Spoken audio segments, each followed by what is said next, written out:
All right, welcome back to Impossible versus matches. This is the Halloween special. The spooktacular has ended and the full-on Halloween special is upon us. Happy Halloween. With me is my good friend, my good elusive friend, Mr. Drew. Say What's hello. up, everybody? I've been trying to get Drew on this show since the very beginning, and here we are, episode like 50 something. And I've finally been Honestly, able to catch him because feel like it's he perfect. Yep, Halloween special. yep. He is our horror guy, and we have a treat for you. This is the Universal Monsters Beatdown episode, where my list of characters has been replaced with the Universal Classic Monsters. The Phantom of the Opera, Dracula, the Frankenstein monster, the Mummy, the Invisible Man, the Wolfman, and the creature from the Black Lagoon, and we're going to go through all of them. So I'm going to spin. So when I spin my wheel, it's going to be a universal monster, and when Drew spins his horror wheel, it's going to be a completely random thing. If you don't know the show by now, you better get on it because I've been uploading an episode every day of October from the 13th to the 31st. It's madness. A monster madness. Yeah. Ooh. Well, all right. Are you ready for a monster mash, my friend? Oh yeah. Let's go for it. All right. Would you like to? You are the guest, so you get to decide. Would you like to go first, or would you like me to go first? You can go for it. All right. Go ahead and give your wheel a spin and see who I'm dealing with.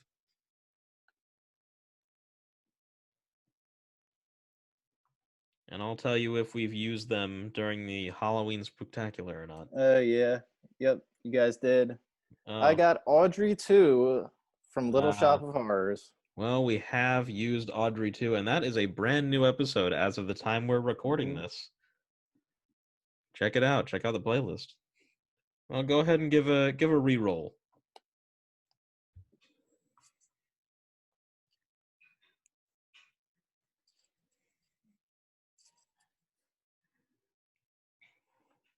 One moment here. Yep.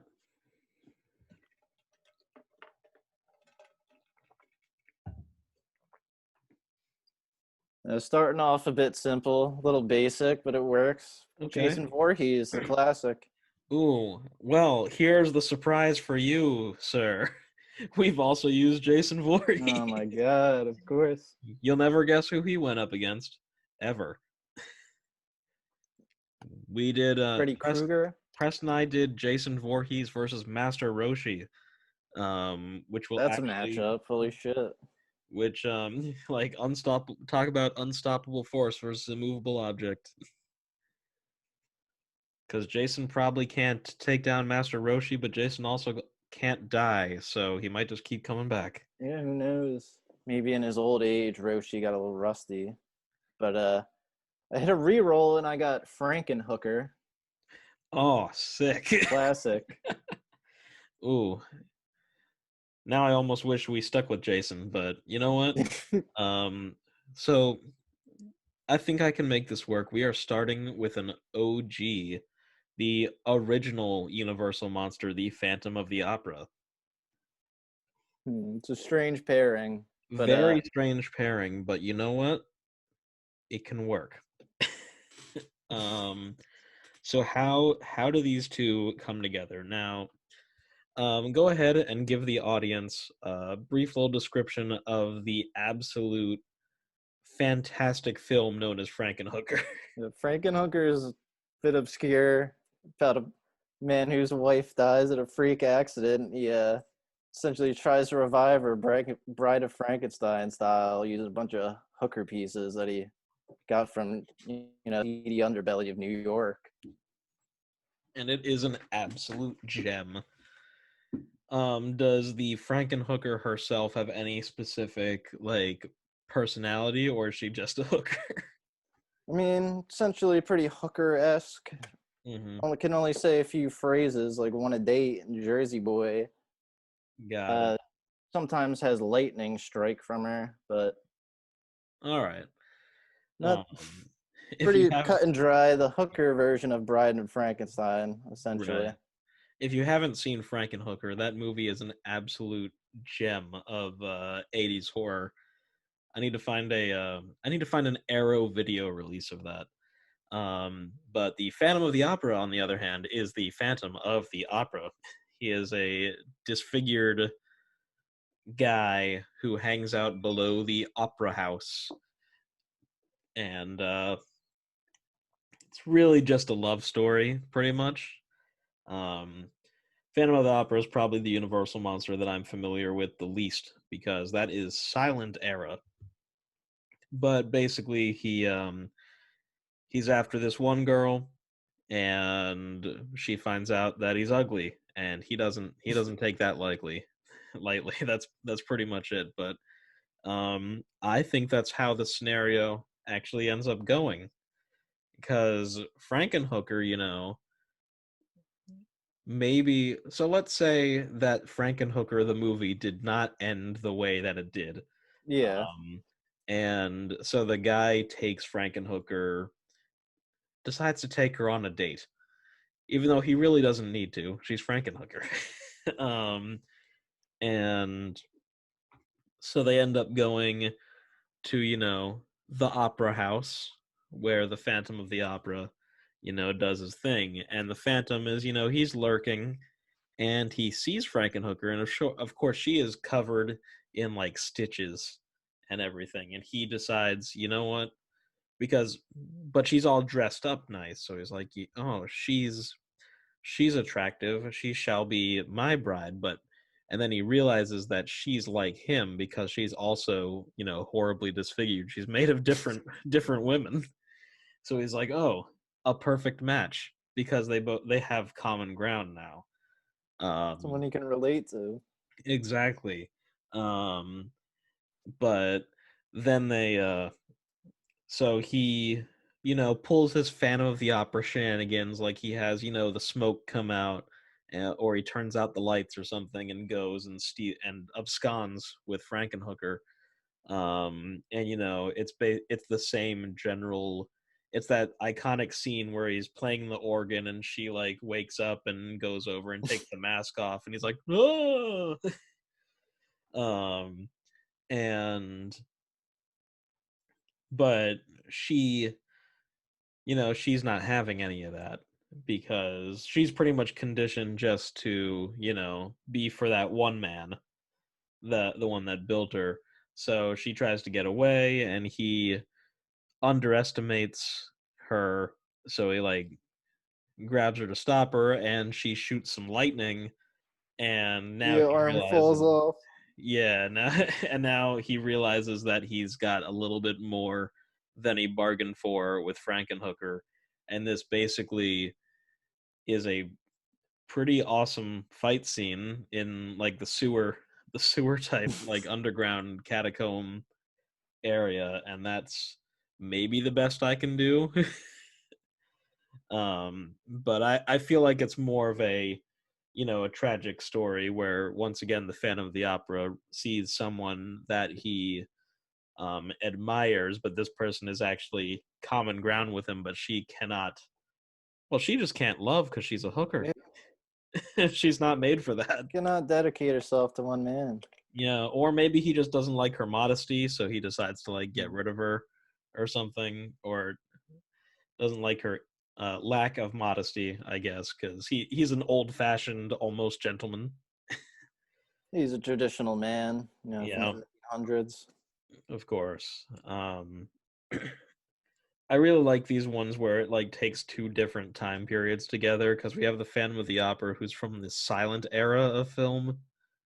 Um, like because that's a different type of horror like altogether. Like it's not scary; it's just like Like atmospheric.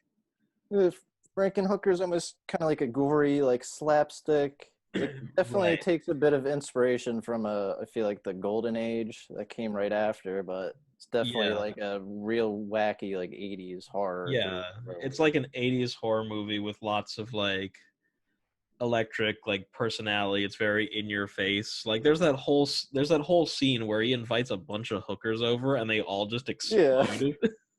He's like goes to like the pimp's house and he's like, "Yeah, I'll take them all." It's ridiculous. Yeah, and then they just all explode. There's a scene in this movie where Yeah, just hookers explode.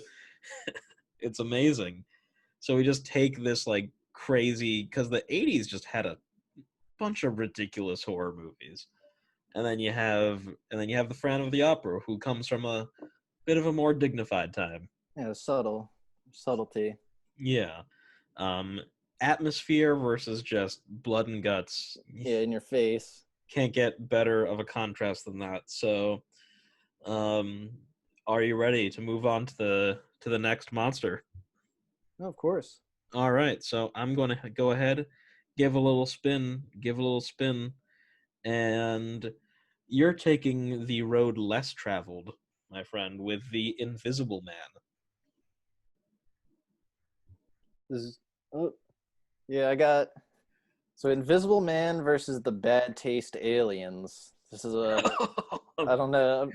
Wow, you really did reach deep. Yeah, Um, well, I mean, Bad Taste, Peter Jackson's first film, definitely like one of my favorite films of all time. oh yeah, that's a good one. It's hard to find too.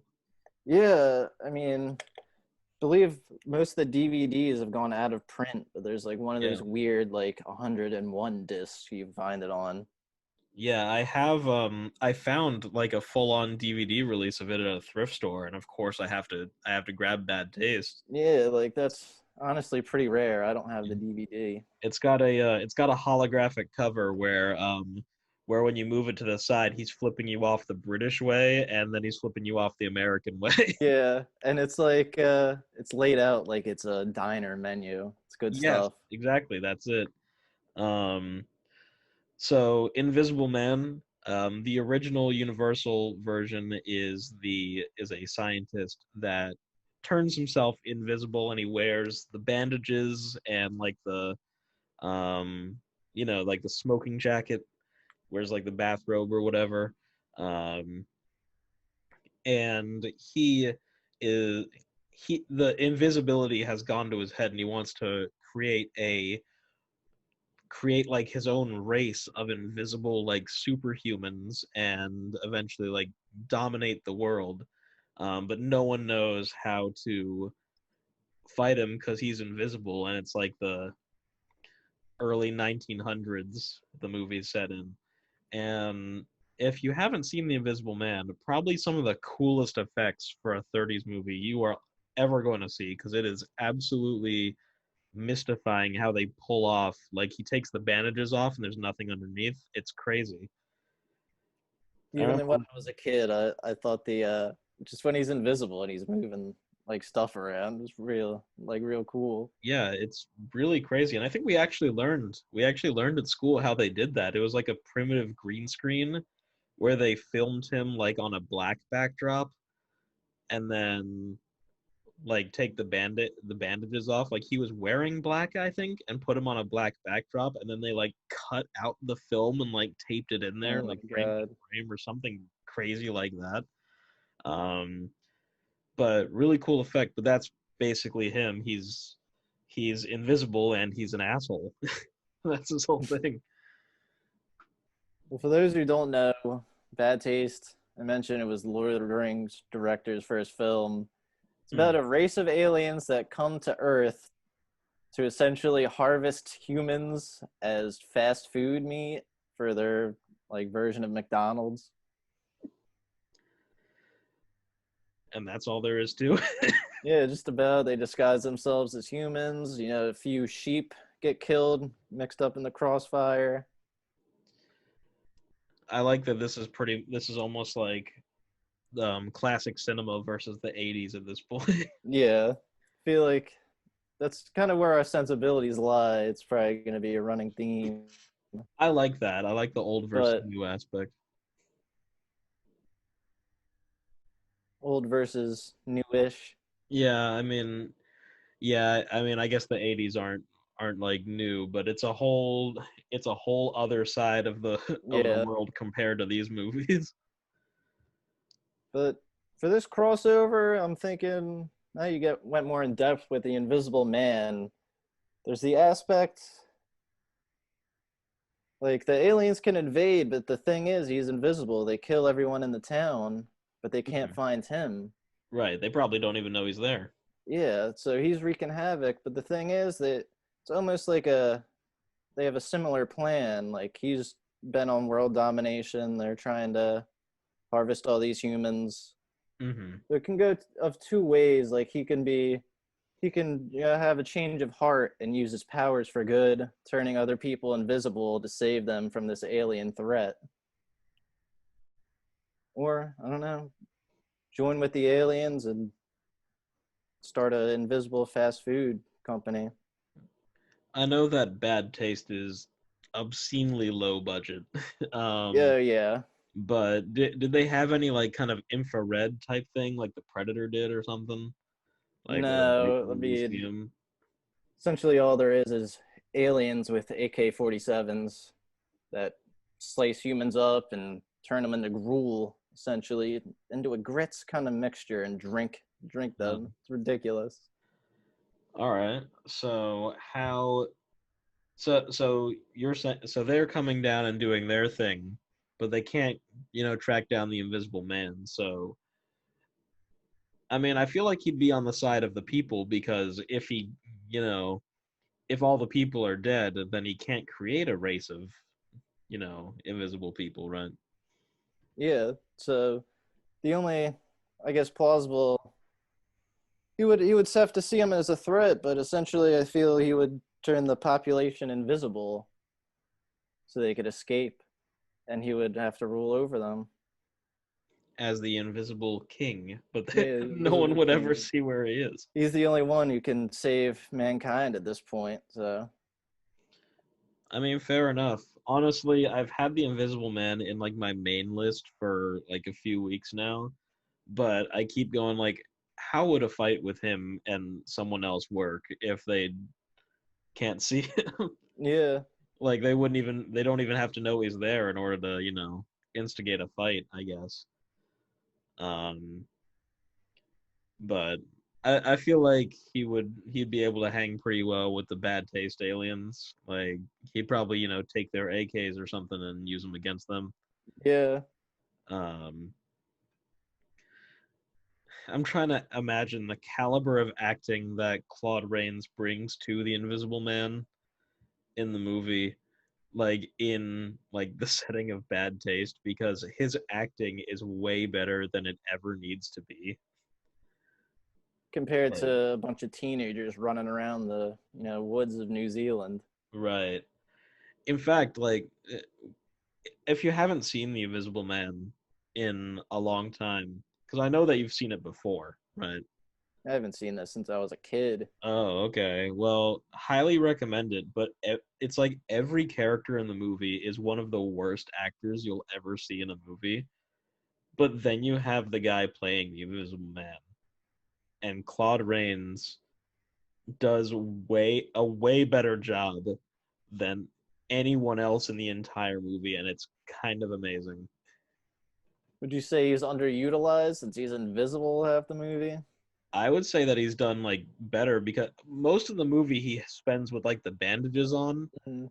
but it's just the power that he has like in the voice.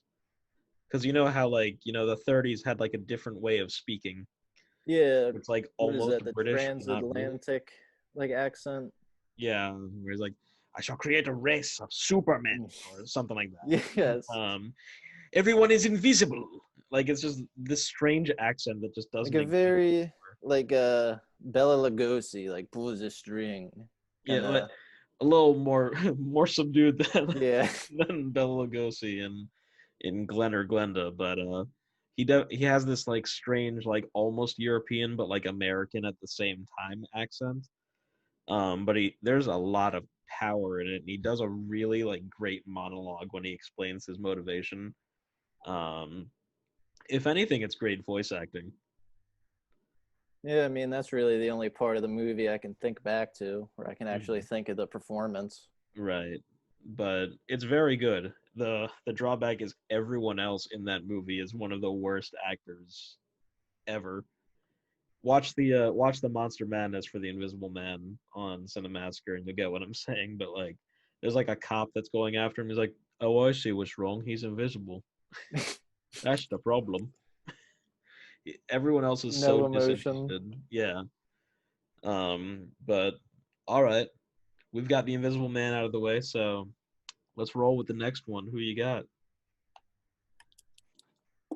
Let's see.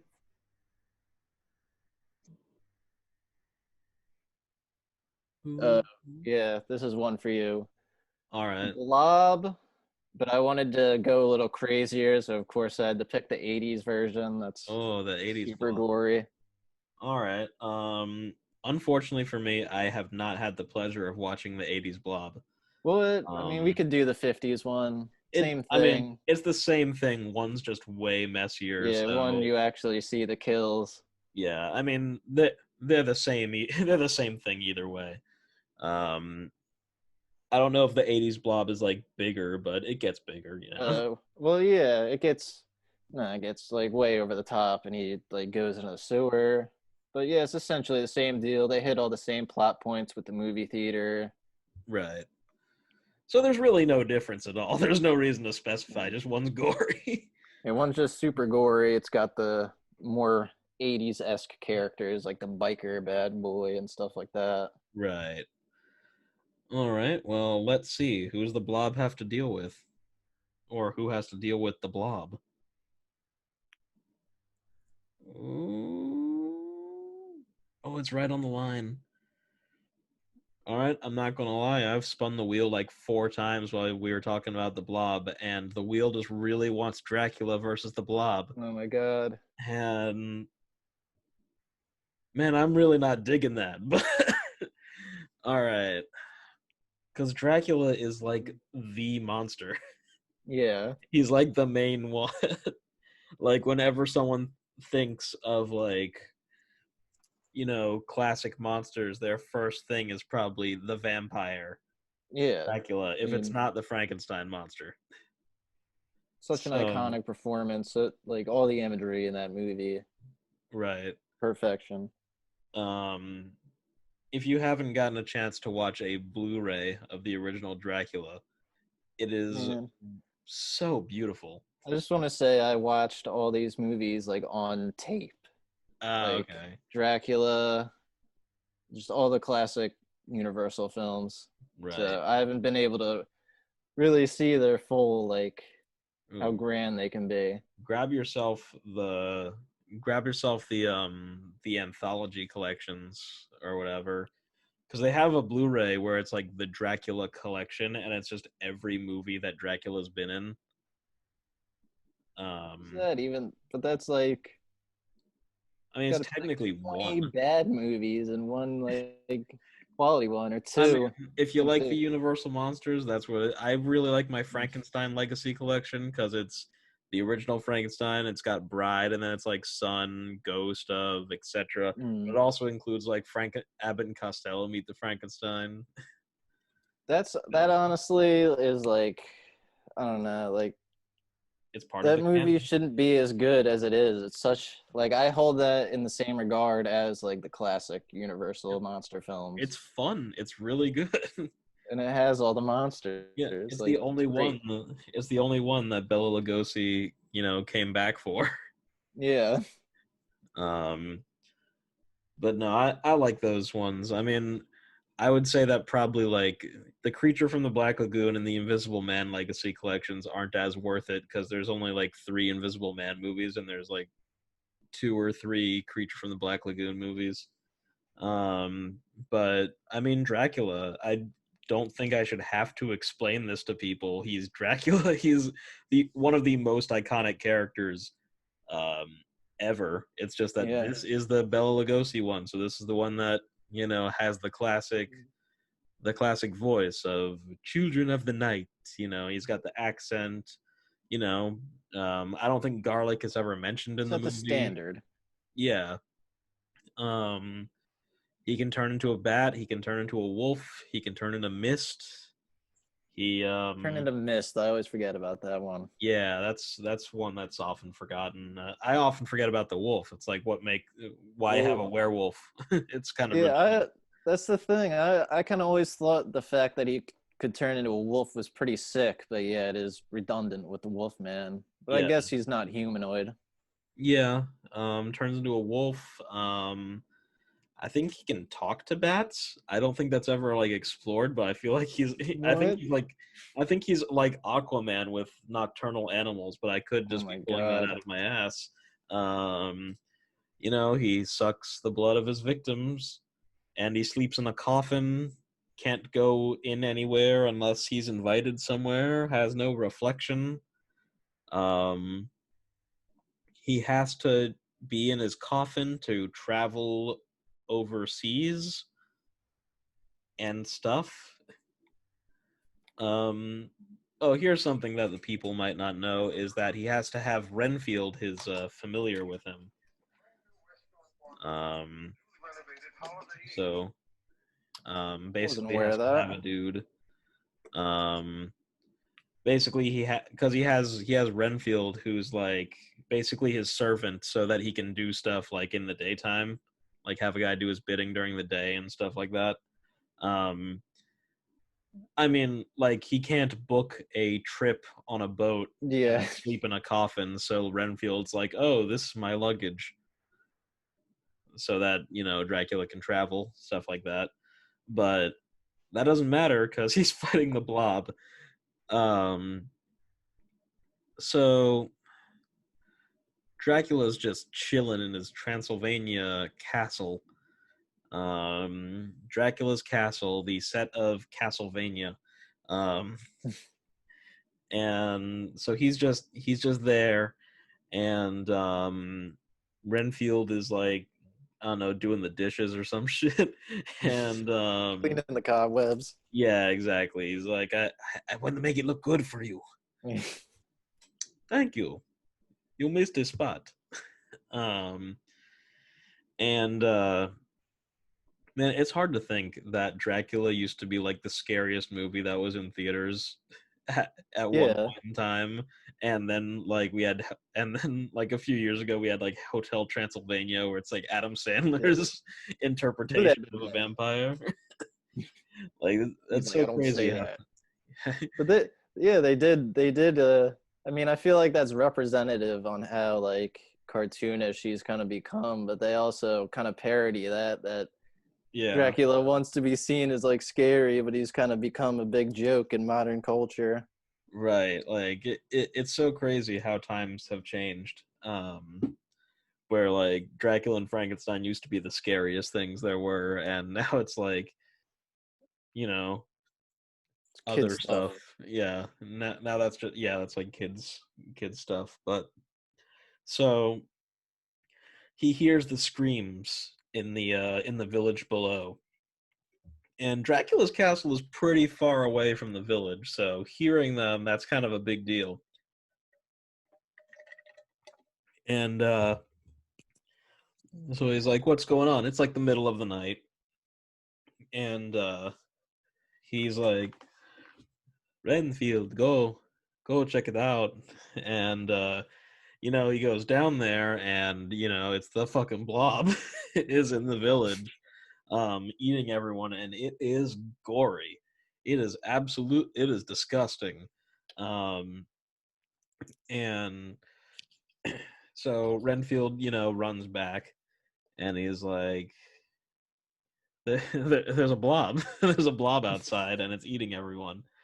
Um, so Dracula, I guess, like puts down his Goosebumps book or something, whatever he's doing, and they go down, and he sees that the blob is like absorbing people and how gory it is, and he's like, wait a minute, he's like, if I can control the blob, then I'll never have to go out and like feed again, because the blob, let's say that the blob is pink because of all the blood, like it's red because of all the Yeah, blood. it's got me thinking now, like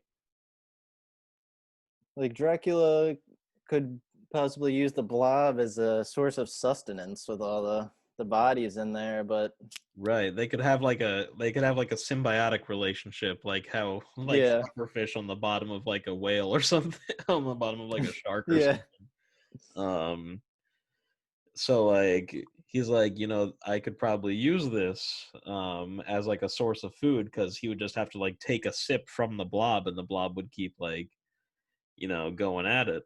Yeah, it keeps But the blob in check. You shrink a bit. yeah, so he decides to try this because I mean, if he kills it, he's got food no matter what. Because if it's a source of food, then he's is good. But if he's not a source of food, then the blob is now eating all of his sources of food. Yeah. So either way, something's got to happen. So he, mists his way over there and decides to bite the blob while it's trying to. Like the blob doesn't have eyes, but I don't think it's aware of anything that it's not going after at the time. I guess this is hard because it's just a You, blob. you've got me like kind of dissecting. What is the blob besides an Right. alien piece of jello? Like, Yeah, so like I know the blob doesn't have eyes or anything, but I'm assuming that it just focuses on like whoever it's eating at the time. So let's say that somehow Dracula is able to sneak up on the blob. And he decides to and he's sneaked up and he sinks his fangs into the blob. This is a very bad idea because when you touch the blob, you cannot get out of the blob. So the Bela Lugosi version of Dracula is now like he's got his face stuck in the blob, and the blob is absorbing Dracula. Dracula can't get out of it. Um, starting with but the fangs too is most important yeah, asset. right. But you see, this does not kill Dracula because there are ways to kill a vampire, and I'm pretty sure being eaten by an alien blob is not the way to kill Yeah, it's Dracula. not on the list. Yeah, not on the list there. Like I'm I don't know if you've seen Monster Squad. Um, Of course. yeah, that movie's great, but they blow up the Wolfman. But blowing up the Wolfman is not is First of not all, that movie's rated PG. Yeah, they blow up the Wolfman. It's pretty damn gory for a kids movie. not to mention Dracula in that movie holds up like an 8-year-old girl and just calls her Yeah, a bitch to her face. yeah, And it's it's one of the greatest good things. stuff. But they blow up the Wolfman, and that's not on the list of things that kill the Wolfman, so he just comes back together. So I assume that because he's being eaten by a blob, Dracula is able to still exist inside of the blob, Yeah, and maybe he like mists his way out of there or something. Um, so this this is one of those unstoppable force immovable object yeah, situations because the blob cannot destroy Dracula, and yet Dracula is not equipped with the ability or know-how or any sort of thing that can stop the blob because the blob's just unstoppable. I do not remember what kills the blob in the movies. it's fire extinguishers, and they freeze the blob. Oh, they So freeze it. Oh, okay. if his mist is, I don't know, cold, I Huh. guess I could do it. Can he? No, he can't like make the air colder, but I assume that he would be cold because he's dead. Yeah, He's un or but who undead. knows if the blob would even find him appetizing? Right. So like Dracula is not really equipped with anything that can beat the blob, but the blob also cannot kill Dracula. I'm sure Renfield ends up dying in this scenario. Yeah, Because Renfield can't hang, but he um, goes first. Are you kidding me? oh Dracula yeah, sent him out to his death. yeah, pretty much. Um, so I guess pretty much they just have an endless like anime style battle where they're just going at it for days until I guess the Transylvanian winter shows up and the blob can't do it anymore.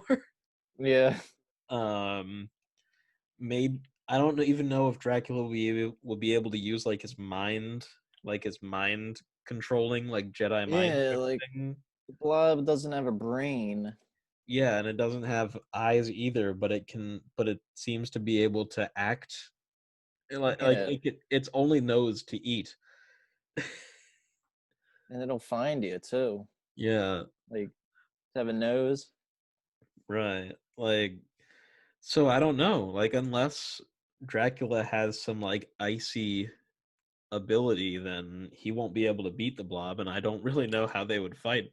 Yeah, it'd be a But bit of a stalemate. Like if Dracula were to get eaten, like we were saying, he would just be stuck inside the blob for all right. of eternity. Other people are being digested, can feed on the table scraps there. Here's the thing. What if so Dracula has to go and sleep in his coffin during the day, so he has to retreat. What Oh. if during that time the Blob absorbs the coffin that Dracula is in? Can Dracula not get out of the coffin? All right. What I was thinking, like, if he gets absorbed and like the morning comes, he's done for if he's stuck in there. Uh, that's true. He would have to like get out of there quicker. So, you know what? I guess the Blob wins because the Yeah. Blob can. If the Blob absorbs Dracula and it gets to daytime, then Dracula's dead. And if Dracula is in his coffin and the Blob makes it to his castle, because the Blob is just going to absorb anything it touches at that point, and the Blob absorbs him while he's in the coffin, then he won't be able to get out of the coffin. And maybe the Yeah. coffin gets crushed, and then boom, wooden stake in the heart. You Either that know. or he'd be stuck in purgatory, stuck in So heaven forever. yeah, so I guess Dracula can't come out of this. It's either a stalemate or Dracula loses, but the Blob does not lose. Pretty interesting. The Huh. big bad of the Universal monster is defeated by the Blob. Yeah, I mean the Blob is one of the strongest like movie monsters. When you Yeah, think about it, its only weakness is ice, yeah, and I mean, and Dracula doesn't have access to a fire extinguisher, but he does have access to fire with like candles or something. So yeah, I don't know what fire would do to it, but I feel like we'll be at this all day, so let's move on to yours. damn down. All right, so what of the classic monsters are you going with? Let's find out. Let's see. All right, we were just talking about him. It's the Wolfman. The Wolfman. Yep, this is the classic Lon Chaney Jr., Yeah, Junior. Larry Talbot Wolfman, who I love him, honestly. I love when they do parodies of him, and like when he's in Abbott and Costello Meet Frankenstein, and there's a Freakazoid like clip. You remember Freakazoid? Yeah, of course. Yeah, there's a clip of that where they parody his version of the Wolfman, and he just has this sad face, and he just pretty much spends the whole time just going, "Look, you don't understand. At night, I turn into a wolf." Like that's pretty much how he spends his whole movies. Like the sequel ones is just being like, is just being sad and just being Yeah, like, oh, I turn into a wolf, and no one believes him, and then he turns into a wolf and he kills everyone. He's like, you don't know, I'm cursed with this forever. um Pretty good. I do love you Lon know, Chaney Jr.'s Wolfman. well, I got this one's a little unorthodox. I picked the Necronomicon. I'm not sure if that really counts as a monster. I guess it could. um Sentient at the end. you know what, go ahead, give us a re-roll for A that. reroll. Yeah, All right. let's give the Wolfman something else. That could have been a good one given the right pairing. The Wolfman just reads the Oh my Necronomicon and then god. he's fucked. This is ridiculous. Tremors? The The Tremors. Tremors. Okay, versus the Wolfman. You think you can make this work? I'm not sure. It's kind of cut and dry. Worms come out of the ground and eat the man. But that doesn't kill him because he's the Wolfman. Yeah. Hmm. I did a little reroll. I got Gizmo and the Gremlins. This gives you a bit more Uh to work oh with. man. This is not So, your round. We've used the Gremlins uh, twice already. uh, We I had can't. I Gremlins. can't. We had the Gremlins versus Miss Frizzle during the Halloween Spooktacular, and we also Yeah. had the Gremlins versus Eddie Murphy's character in Disney's The Haunted Mansion movie Holy a shit. while back. I mean, that's good stuff.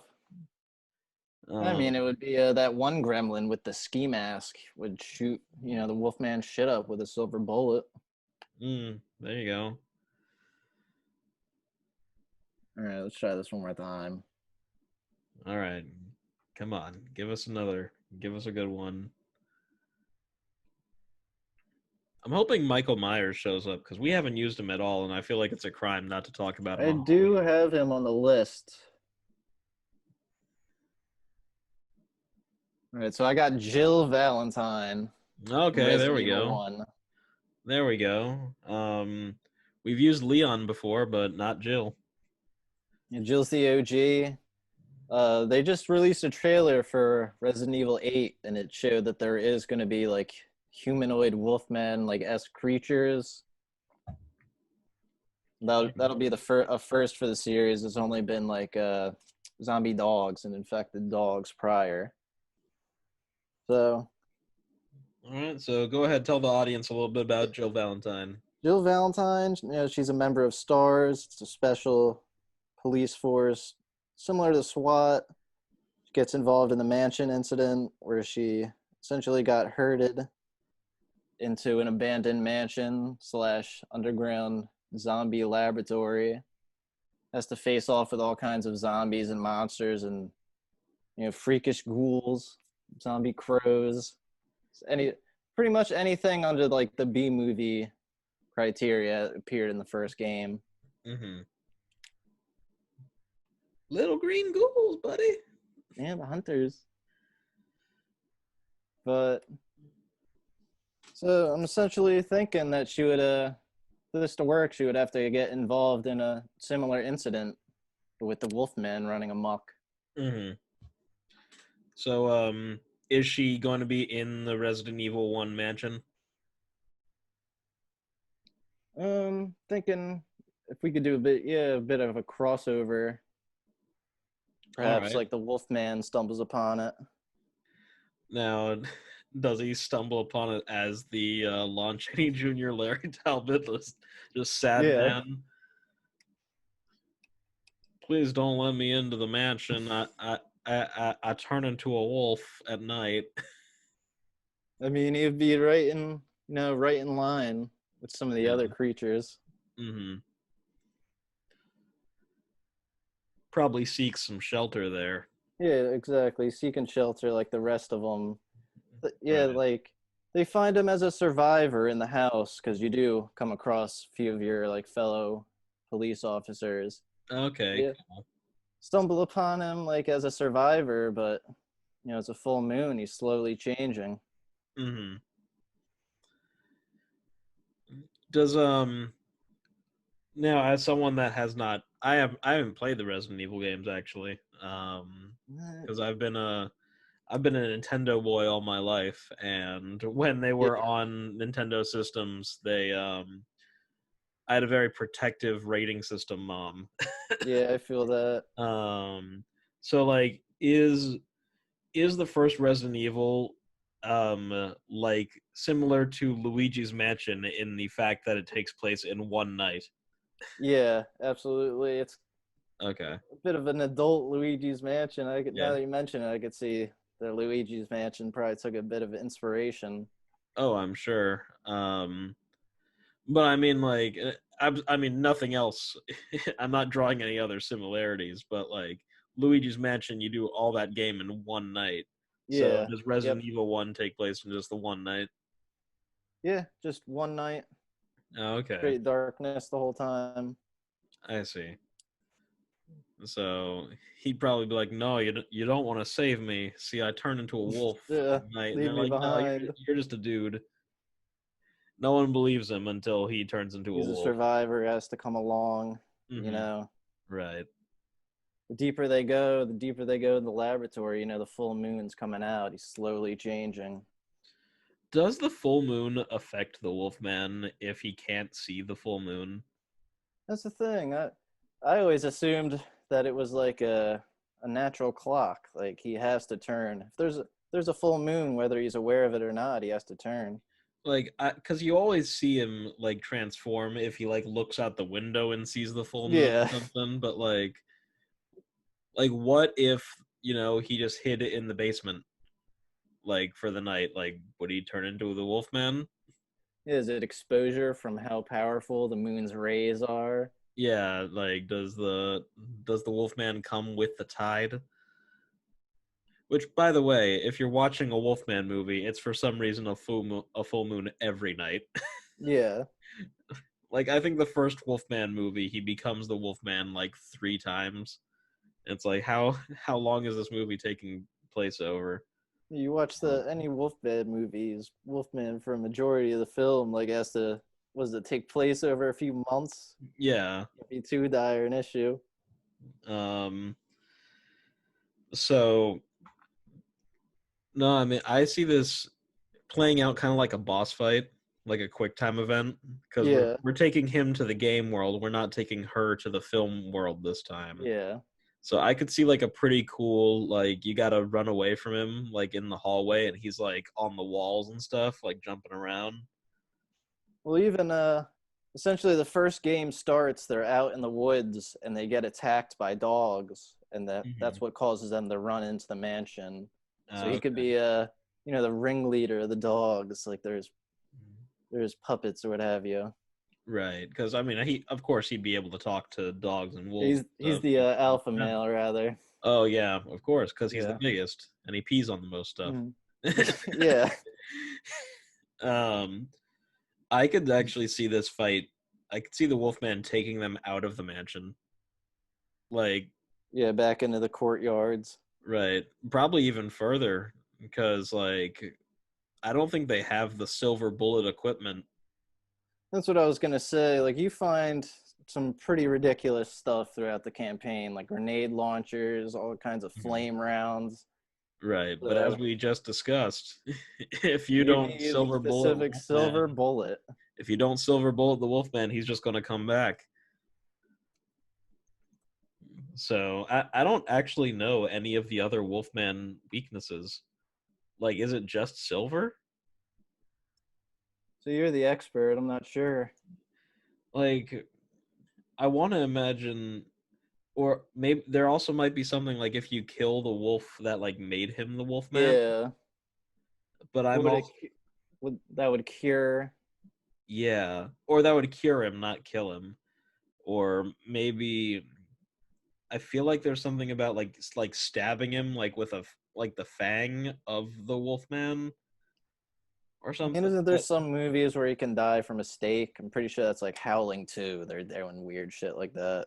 Yeah, the Wolfman is very similar to Dracula in like the ways you can kill him, but he doesn't have as many weaknesses, I don't think. Does does like herbs come into play in the classic film? I don't Pretty remember. sure in Ginger Snaps they like it's kind of like a drug metaphor. They're like injecting wolf's bane, like ground wolf's bane to Okay. fight the virus or fight the mutation. You've got me googling Wolfman weaknesses now. Yeah. Um but then like you've got different movies that use like different rules. Like this one says that if you like remove the limb of a wolfman, then when it's a person, it won't have that limb. So it's like, okay, now you know who it is. Um, Mhm. but like, I mean, if we go by like Monster Squad Wolfman, like he just puts himself back together because it's not the silver Yeah. bullet. Um, I do know Mercury. Okay. The Um, thing all I could think of is and Salt. really an aspect that people underestimate is the Resident Evil games like are actually like at least the first few are puzzle games, not Right. particularly even like action. Very survival based. Yeah, survival horror. So basically you just you can pick you up live? like a lot of artifacts throughout your Uh-huh. journey. So it would have to be like some kind of item you find throughout the mansion that's made Right. of silver. Which there definitely has to be. I know there's a moment in one of the old movies where it's like there's like a cane, like a walking cane with like a silver handle, and like someone was Oh able to yeah, like beat him with it because it's yeah, silver.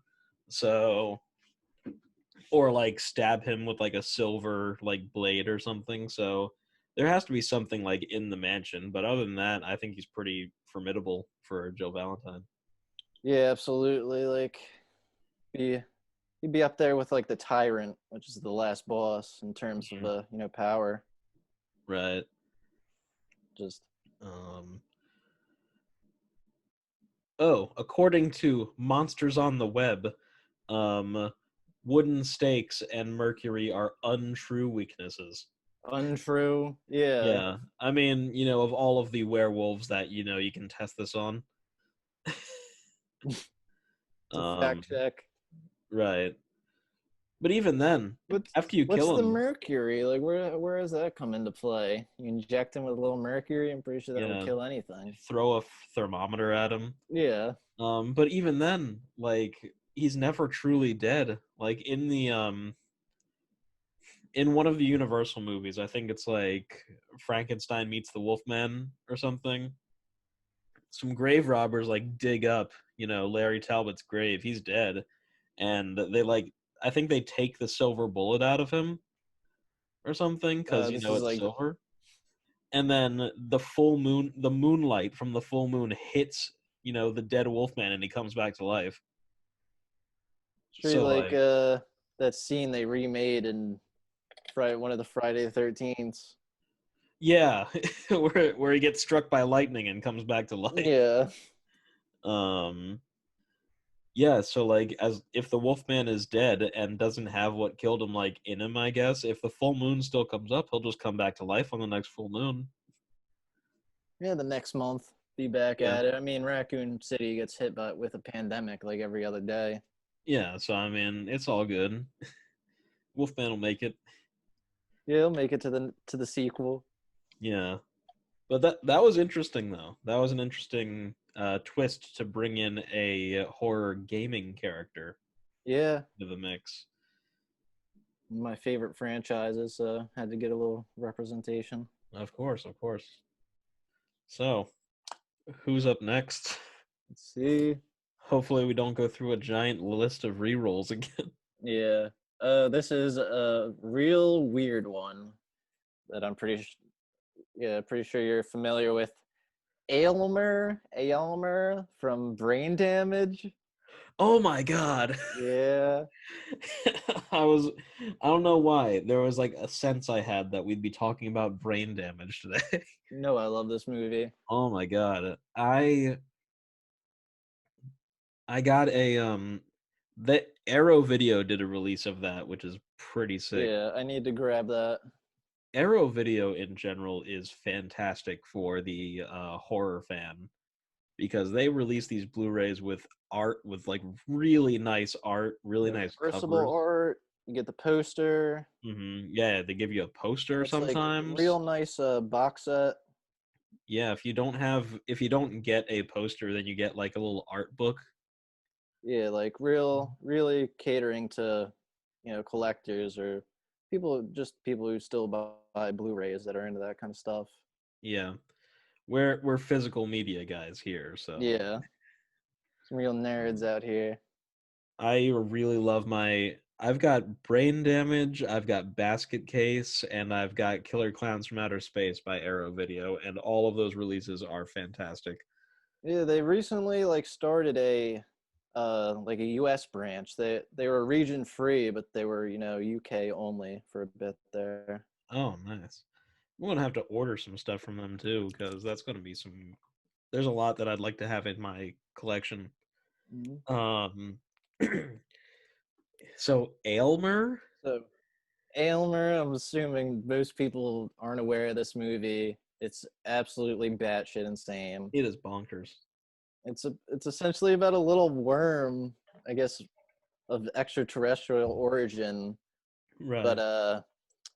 he has like a tongue that's a needle, and he injects hallucinogenic drugs straight into the back of your head, into your brain, and makes Yeah. you like trip balls.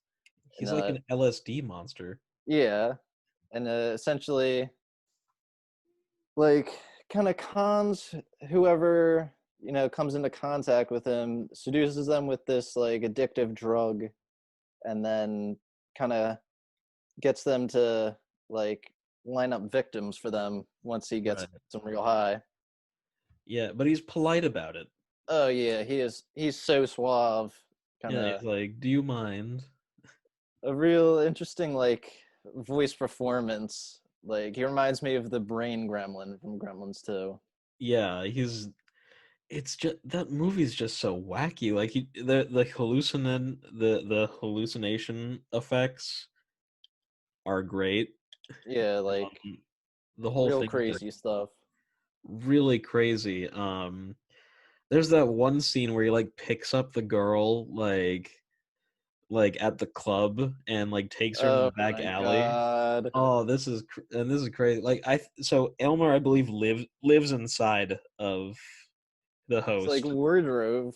Yeah, and she's all over him out in the alley, and she like goes down to like give him the beige, and unzips his pants, and Aylmer just like shoves Yeah, himself down her throat, and carnivorous like worm. yeah, and just like rips like her vocal cords and shit out. It's absolutely it's disgusting. There's like a famous story that apparently like only the director was like present for filming that. Apparently the rest Oh, of the crew walked off set during that scene. It was that like over the top. oh, I'm sure.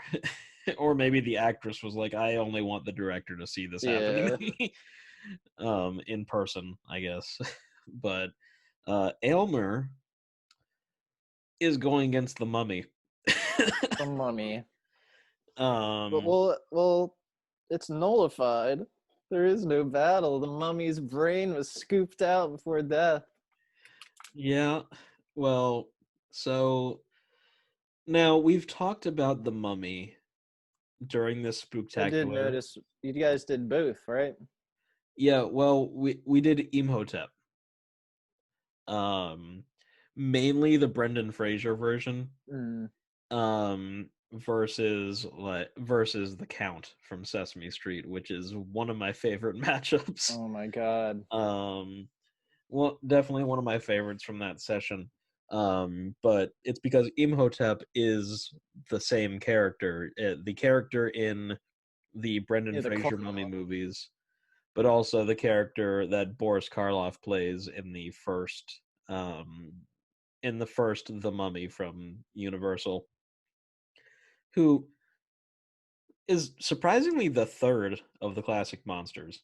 Like he's the third one. Like you'd think that the Wolfman would have came like right after Frankenstein, but no, it's the Mummy. Um, but It's definitely iconic though. oh Like yeah, definitely. it's probably the big four right there. Yeah, they're all iconic like in their own way. I'd say that Creature and Invisible Man are more on like the lesser, Yeah, like the and B And team. Phantom more on the lesser side that people are not like super into. Even though the Creature from the Black Lagoon is probably one of my favorites. Yeah, that's Uh, definitely like that and the Xenomorph are some of my favorite creature design of all time. oh, for sure. Um, but the Mummy. Um, so we used Imhotep, but it was mainly the Brendan Fraser version. So we're going to stick with Karloff because we're sticking with the originals, even Yeah, the though classics. the sequels have Karis, who's like another mummy, who's like much more mean. But Imhotep, for those who did not listen to the episode, tried to revive his dead lover, read from the Book of the Dead, etc., etc., and he ended up having to be killed because that was like a crime against the gods.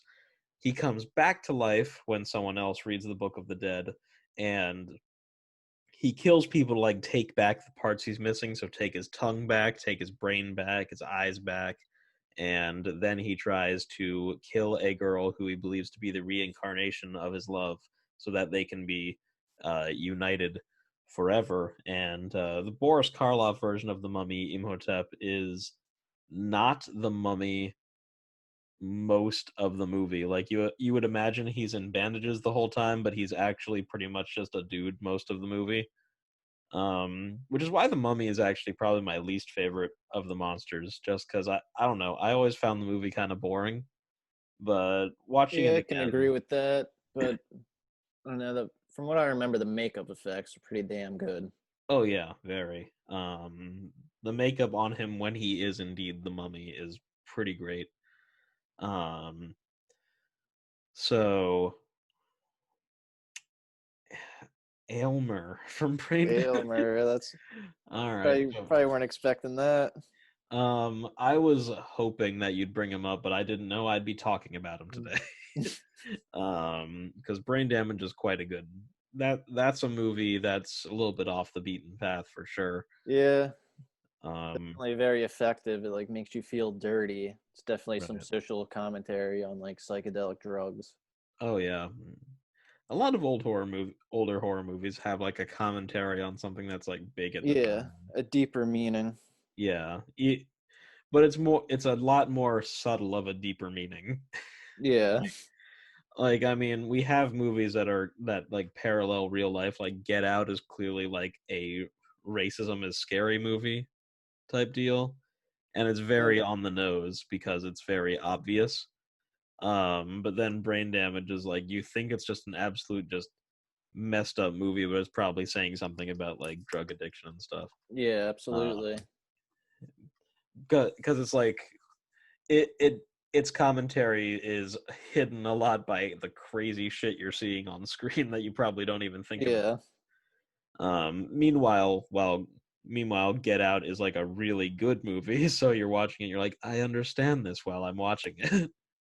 yeah. The message is The much more in the message, forefront. yeah, much more clear than whatever the hell Brain Damage is. Yeah, when you're just seeing insane like trippy dream sequences.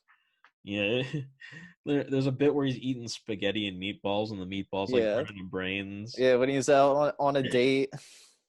Yeah, it's absolute great. But how does Aylmer um come across Well, Imhotep, the original mummy? it's implied that like Aylmer is has been around for like generations, kind of been Hmm. feeding on hosts for like hundreds of years. Right. Well, I think I've got this. I think I've got how this goes.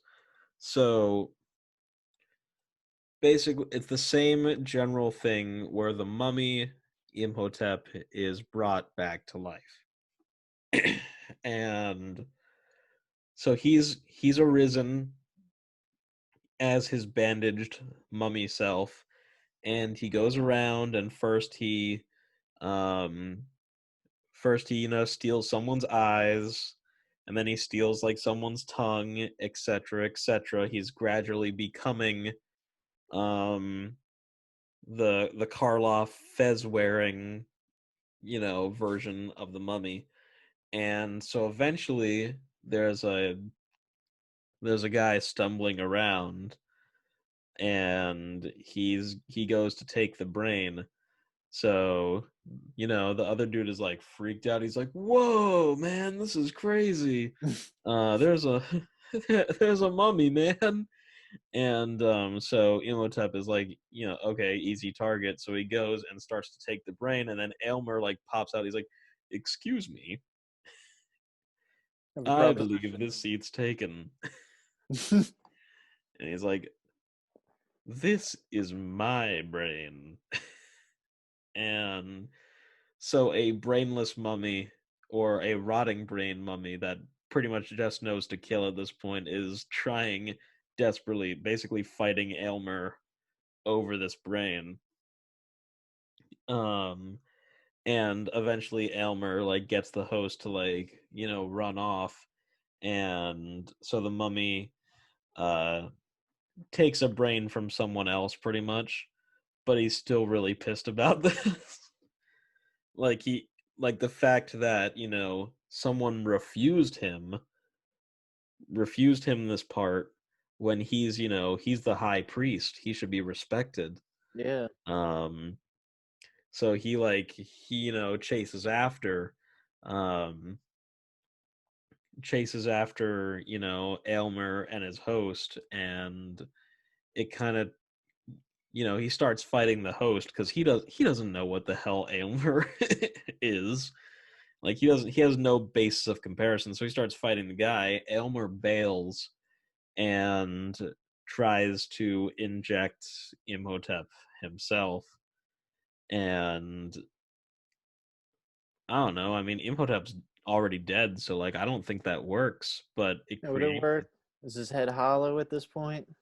I mean, he does have a brain, but it's like not his brain, but he's still like a supernatural like type character. Yeah. So like he's undead. Is he So immune to psychedelic drugs? who knows? Google, is the mummy Yeah. immune to psychedelics? Can If I were a monsters mummy, do drugs? could I do LSD? Um, but no, that so basically they are, or maybe, you know what? This makes it more interesting. Let's say that he's not. Let's say that he's not immune. Um, but when Aylmer injects Imhotep with the hallucinogens, he hallucinates like from his past, but it's He not attempts. just his past. He You mean? hallucinates both his like actual ancient Egyptian past, but also the past of the people whose parts he's stolen. Oh shit. So it creates like this absolute mind fuck. But he's he has that supernatural edge where he's aware of what's happening and is aware of what's causing this. So he's basically almost like dream fighting this like little this little turd because Elmer looks like a little turd. Yeah. And but he's basically creating this like dream fighting thing where like Elmer can, very similar to like a Freddy Krueger type thing, where Elmer is like affecting like the visuals of his surroundings and stuff, but Imhotep's actually got the strength to take him down. But it pretty much goes like that, and they kind of are just going at each other through some very crazy visuals that we the audience see, but if anyone's not involved in this, just looks like a man wrestling with a turd. Yeah. Wrestling with some kind of weird, freaky word worm turd. Yeah, but I think it'd be pretty interesting that it creates this like really crazy um like scenario where they're both like going at each other, where like Elmer can realistically only really attack Imhotep's mind, Yeah. but Imhotep can attack him physically, but also has like high priest stuff where maybe he can affect Elmer's mind or something like that. Like maybe he has some ancient spells or something that Yeah. I actually work. mean, I'm no expert. I don't want to generalize, but I would imagine like ancient cultures like that use some kind of psychedelic substances or I hallucinogens. mean, it would make sense. He'd probably have to take something to be all like numb Yeah. for whatever reason. Maybe. Um, but yeah, that'd probably be like how it goes. I mean, I thought that was pretty damn creative. Like Oh, thank when you. I was trying to like envision it, I was just thinking he would like seduce him with visions of his past love, but Oh, bring in the that's cool aspect too. of like seeing the memories of those whose organs he took. It's a lot more Yeah. creative. Plus like his own, so like he looks to one side and it's ancient Egyptian stuff, and then he looks to the other side and it's like an archaeologist, like you know telling his wife Modern. goodbye, I'll be back soon. Yeah. Now he's dead. Just as heartbreaking. Right. Um, so it would kind of go like that. It's good stuff. All right, we only got two monsters left. Let's see which one you've got to deal with. You hold up, pause. I hate to say, can we take like 1 minute? Yeah, sure. I can actually pause the recording, resume recording. That's so cool that I can just do that. Yeah. Like, and they'll cut it up too. Like, it'll be one audio file, and we'll just resume. Um, all What? right. Well, I've decided that I'm not going to spin my wheel because it is What? a 50-50 shot. So I'm actually Oh, going to there's let only you two choose. left. Yeah, there's only two left, so I'm going to let you choose. The choices are the creature from the Black Lagoon or the Frankenstein monster. Your choice. Which one would you like? You are the guest. Well, let's end it with Frankenstein.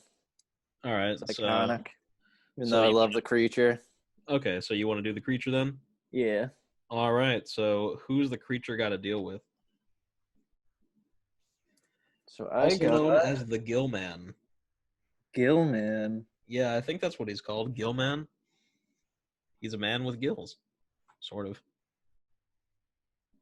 Well, Creature from the Black Lagoon, for the audience who did not dive that far, is the last of the Universal monsters. He's a 50s monster, and he's a humanoid fish person. He's very adept at swimming. He's pretty strong. I believe he's bulletproof.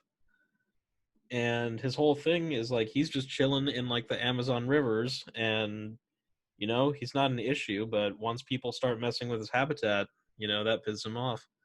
And I guess he has a soft spot for the ladies because he kidnaps the woman on the ship that shows up to his area and takes her away. I don't know if he planned to like kill her or something, or if it's like a King Kong Beauty and the Beast type scenario, but who knows? I actually got Michael Myers.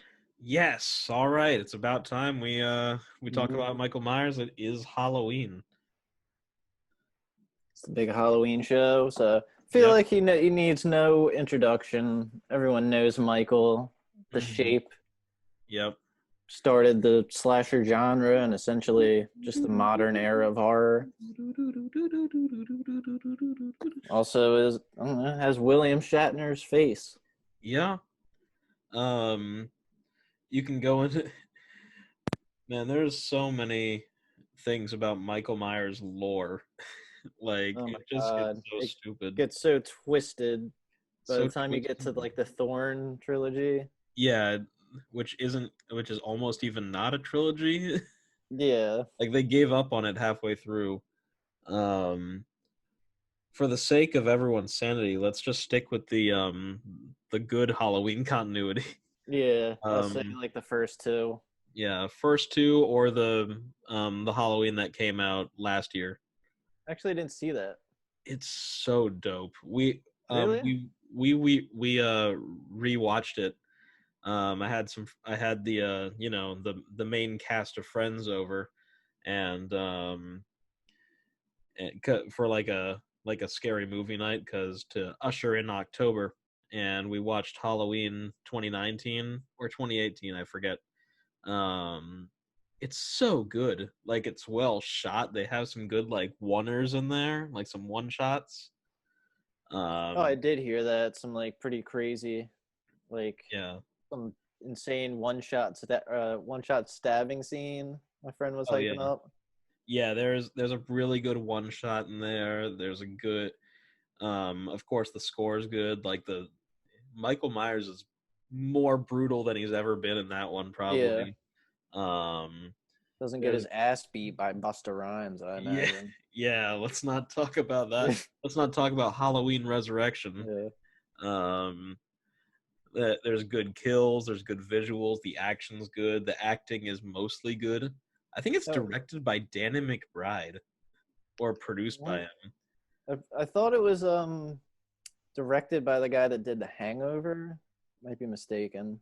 I'm not exactly sure, but I know that Danny McBride is heavily involved in it, and Yeah, you can see yeah. his fingerprints all over it.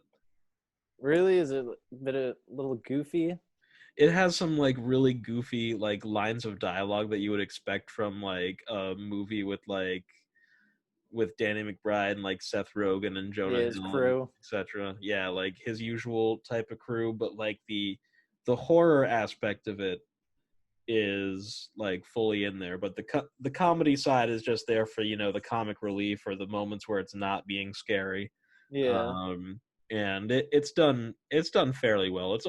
I thought the most recent Halloween was a very good movie. that one ignores all the sequels, right? It's just a direct sequel to one. Yeah, it even ignores two, Yeah, so thus making it Lori's the not fourth not Halloween too. sibling. That's right. Yeah, she's not in. I don't think. Yeah, she's not in the bloodline now. Um, I could go on a whole rant about it, but that Halloween, the most recent one, is now like the fourth Halloween too. What was the?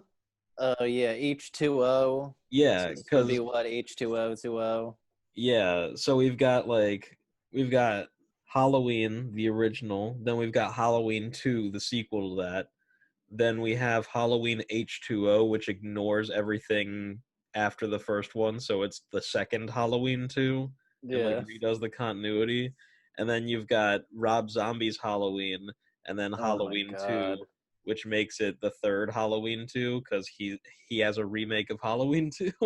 And then we have the most recent Halloween, which is just called Halloween, but it's a sequel to Halloween, but it's Halloween 2. Yeah. Thus making Insanity. it the fourth Halloween 2.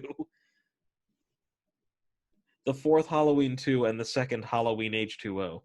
So Yeah. wrap your brains around that, guys. Chronologically confused. Hmm. For sure. I need to make a whole separate video about that. Um just So explaining the continuity of Halloween movies. that would be a task. That would be an in-depth analysis. Probably Mm. take a good chunk of time. It would mean I'd have to rewatch the Busta Rhymes one again.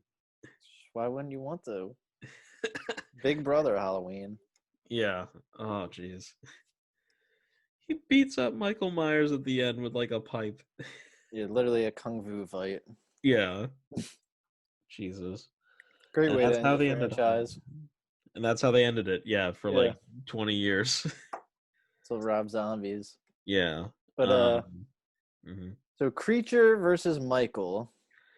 This is tough So it is tough. because you either have to bring the creature to Haddonfield, Yeah, or New you have to, Jersey. or you have to take Michael to the Amazon. I don't think Michael's ever traveled outside of his small town of New Jersey.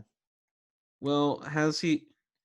I think it's Illinois, Haddonfield, Illinois. That sounds right. Oh yeah. Well, I mean, it Um, was based on whatever. was H2O, um, Was it? wasn't that in a different town because it was at like a college? I'm not sure.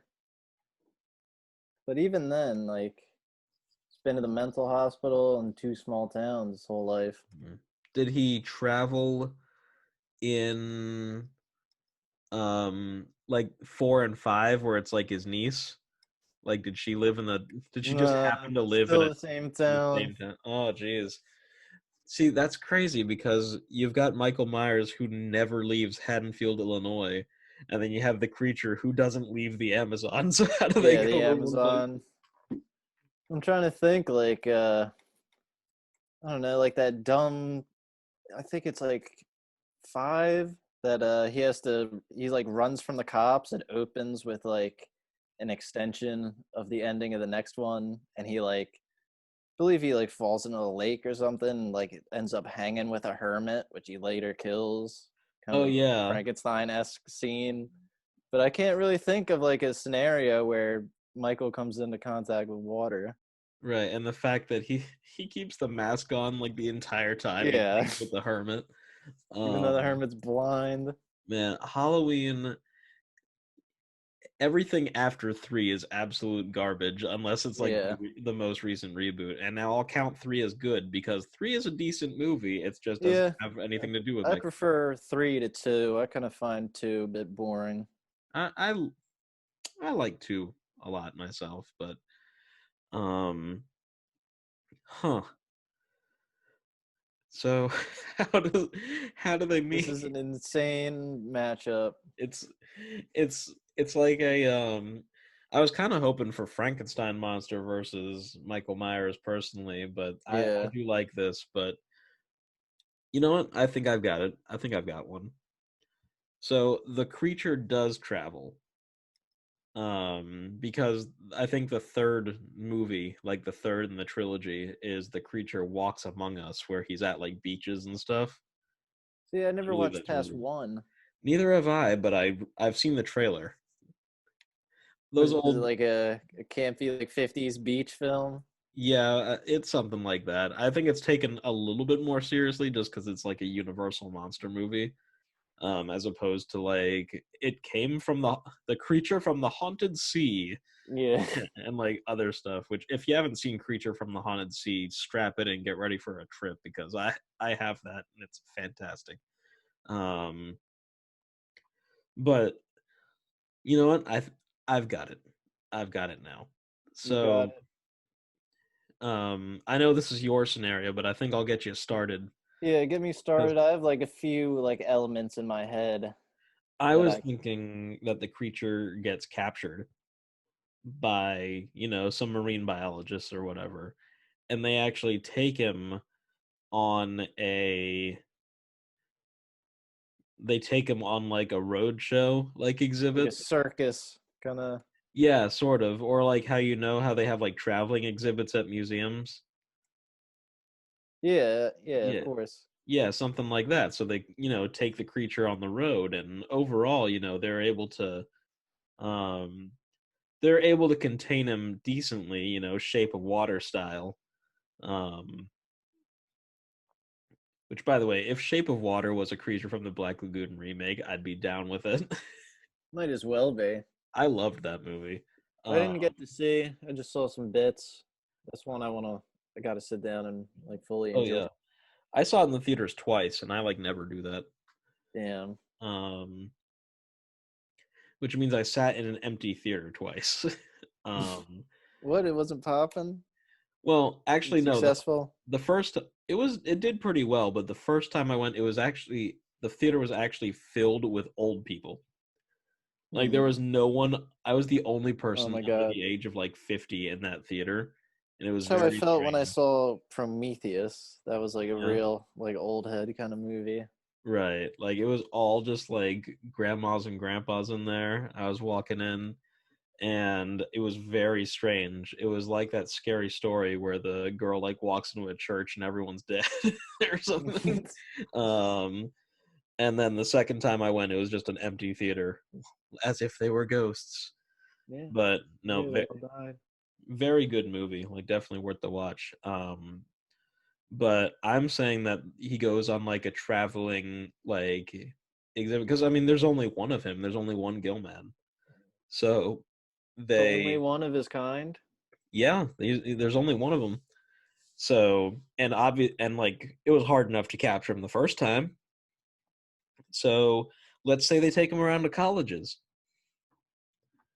Uh Here we go. yeah, let's say for the sake of this that the that college is not too far from Haddonfield, the one from H2O. Let's say it's there, and let's say that's just where the creature busts out and, makes his way downtown, Makes his way downtown walking fast. as Michael Myers is starting his killing spree. His Halloween Yeah, this happens like, happens to be on Halloween night. yeah, the creature escapes like the day before Halloween, and Michael Myers is like waiting outside the town, like, marking the days off his calendar. Yeah.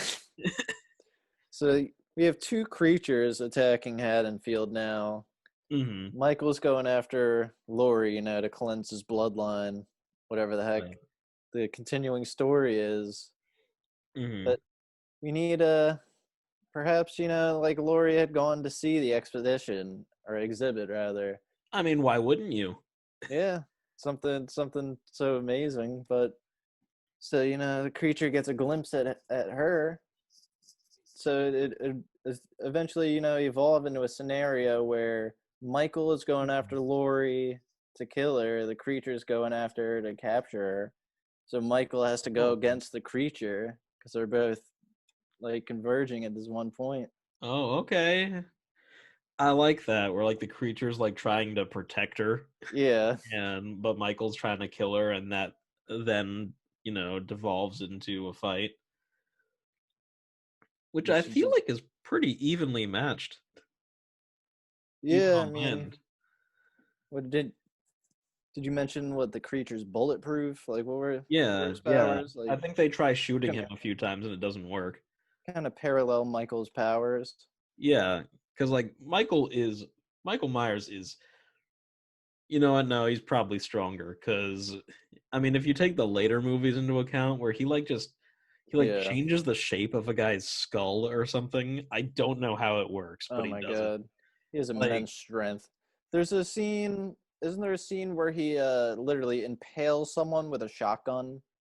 yeah, Am I that's in the remembering that first. correctly? Yeah, in the first movie, he stabs someone with a Yeah. gun, Stab someone with a shotgun. and then they're up there. And if you watch and in the most recent movie, he stabs a guy like through the neck with like a knife or something, and leaves him up on the wall, like he Oh pins my him up god. there. There's a lot of It's really like good the kills in the new one. similar to the ghost kill. Doesn't he do something similar in the first one? Yeah, yeah, that was the guy he stabbed with the gun.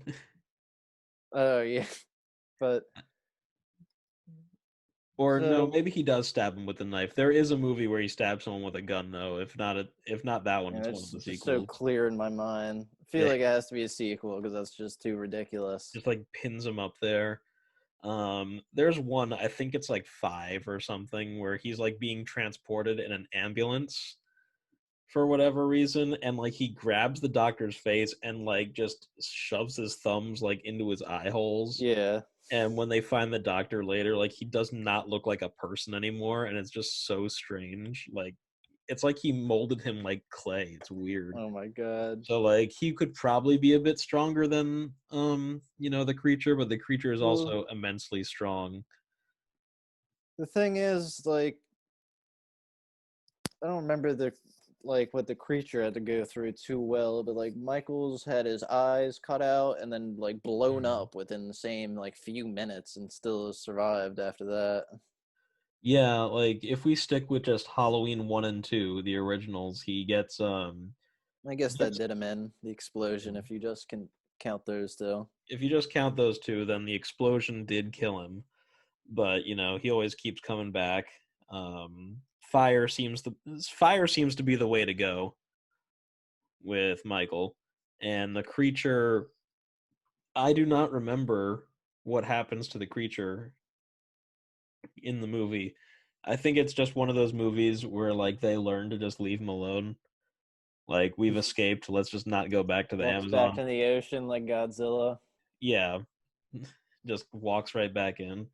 But I like that concept of like he's trying to protect, Laurie Strode, Jamie Lee Curtis, but Michael's like coming back on Halloween.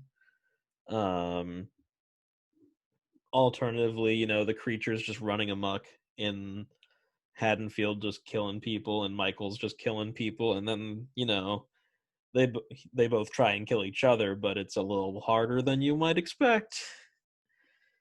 And of course, they both blend in because they both look like a Halloween costume. Yeah. I mean, there's that great scene I got to bring up from, I believe, yeah, isn't that from two, where Sam Loomis is like, "Oh, it's him," and some kid just happens to be in a similar costume, gets Oh, like pinned by a truck, like yeah, they did. explodes, like it's He's like, absolutely run him over. ridiculous. Yeah, like Uh, is it him? And it's just like like a kid burning to death. yeah, Yeah, you can't even tell.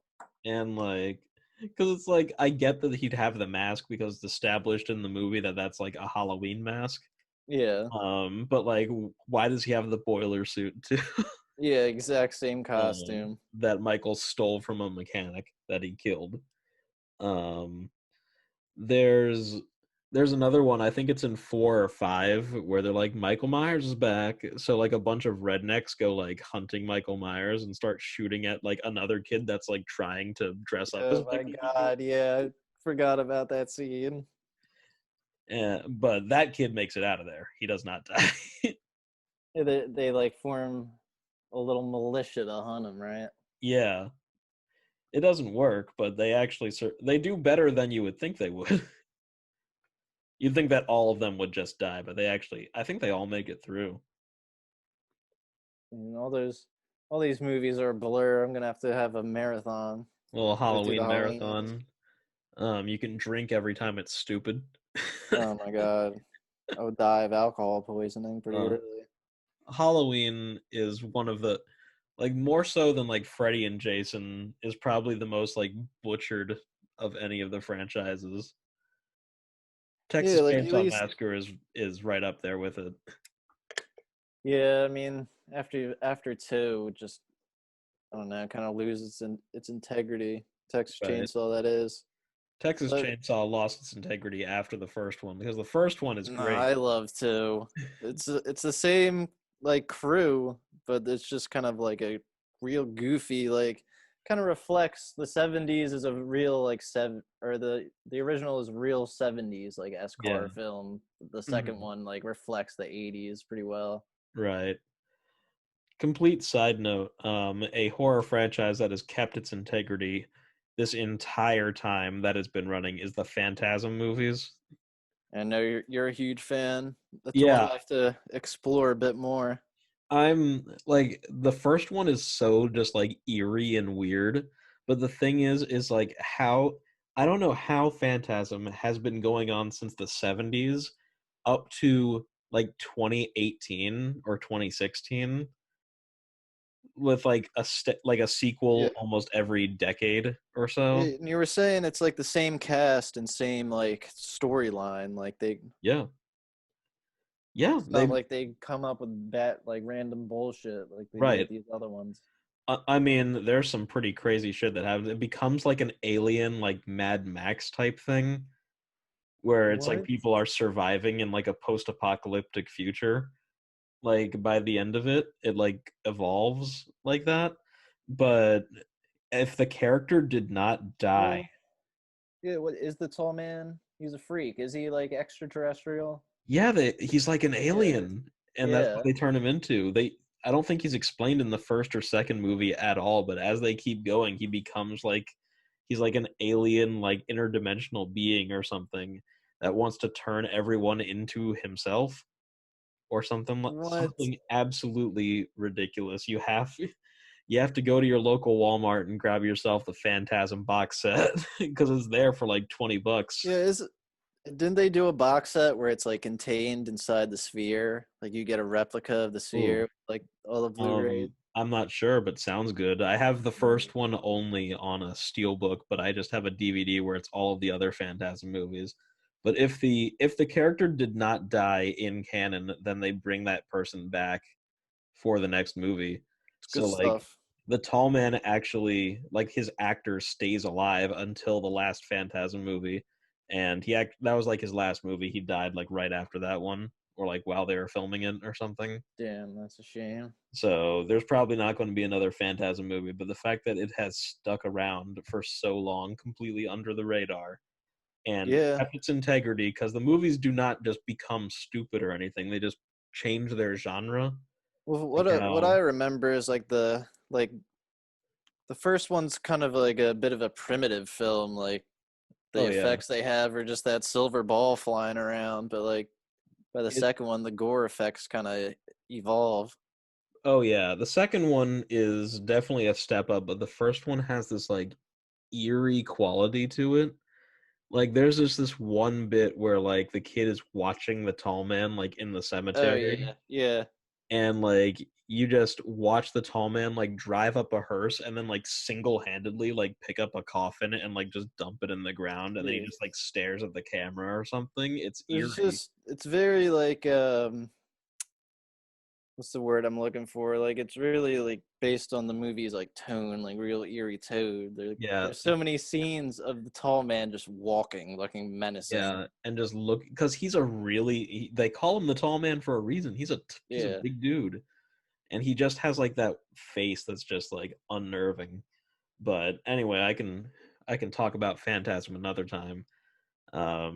Let's cut right into our final scenario, the Frankenstein monster, who I'm glad that we ended. I'm glad that we ended with the Frankenstein monster because that's probably my favorite at this point because I really Really? enjoy all of them. The classic Boris Karloff Universal Frankenstein, brought to life by multiple body parts. He's a really big guy, but he's kind of got a heart of gold. Oh my god. This Give me a good one. this selection might be, I feel like it's perfect, might be kind of cliche, or it might be too similar to the source material to use though. I got Herbert West Reanimator. Oh, oh fuck yes! Oh my god! You've taken like my two favorite Yeah. horror movie characters. This show is not scripted. I want people who listen to know Yeah, just going because off the dome. because literally anyone that knows me and has ever heard me talk about horror movies has heard me gush about Reanimator being one of the best things I've ever seen in my life. Yeah, I mean, you didn't know I had Herbert West just No, like hidden in the list. I had no idea. Herbert West isn't even on my list. Um, all right. I don't care if they're too similar. I'm down. The Yeah, Frankenstein monster, let's go for it. brought to life by lightning by Dr. Frankenstein. Um, A common misconception. yes, Frankenstein is the scientist. The Frankenstein monster is the monster. Is he ever Keep that given in an official mind. name? No, he's just called the monster. Monster, Frankenstein's monster. Frank, Abby normal. Abby, someone. But Um, for those who don't know, Herbert West Reanimator is very heavily like inspired by Frankenstein. It's kind of like a very Frankenstein-esque story mhm. in the Modern, original novel. a modern twist. Yeah, modern twist. I believe it came out around the time the first Frankenstein like film came out in that era rather. But 1920s or so, I think. Yeah. yeah, he's just a guy that likes to reanimate corpses, experimenting. Works at a local hospital, so he has access to all this medical equipment. Kind of cons other people into his schemes. He's a real smooth talker, but he's a Oh yeah. real kind of He's a dick. yeah, he's a madman. Like Yeah, he'll somehow rope you along for the ride. Herbert West is a total dick. But let's go deeper. Herbert West has invented a serum that, Hmm. when injected into dead tissue, can cure brain death and bring it back to life. But that's not all. It can bring back anything to life. So in the movie, a guy gets his head cut off, and he can inject the serum into the head, and the head comes back alive. But the headless body that it belongs to can also come back alive, and Yeah, hijinks ensue. the famous Um, head giving head scene. oh yes, that is one of the most disturbing scenes you'll ever see in a movie. Like someone Yeah, thought of that and was like, "Oh fuck yeah." there's some real insane creature effects, Oh real yeah. unsettling stuff in this movie. Great gore effects, but if you want some even better gore effects, look no further than Bride of Reanimator, Yeah, just the sequel. even more Um, insane. yep, where Herbert West tries to create the perfect woman from different body parts. But in that movie, he's changed his serum to um, make them a little less rabid, but it's almost like a gel now, and he can combine different parts and make them creatures. Like he makes like a little spider where it's like it's an eyeball and like some fingers, and it just walks around like that. Oh my God, I don't even you have better memory than me. Bride of Reanimator like left an impression. Have you seen Beyond Reanimator? See, I never went for the third one. I've always been tempted. I've only seen Bride like Worth it. once or twice. Third one's okay. It's worth it. I was fortunate enough to find a Bride of Reanimator steelbook on Amazon, and it's beautiful. Is Um, it the Arrow? I know Arrow did a release of that.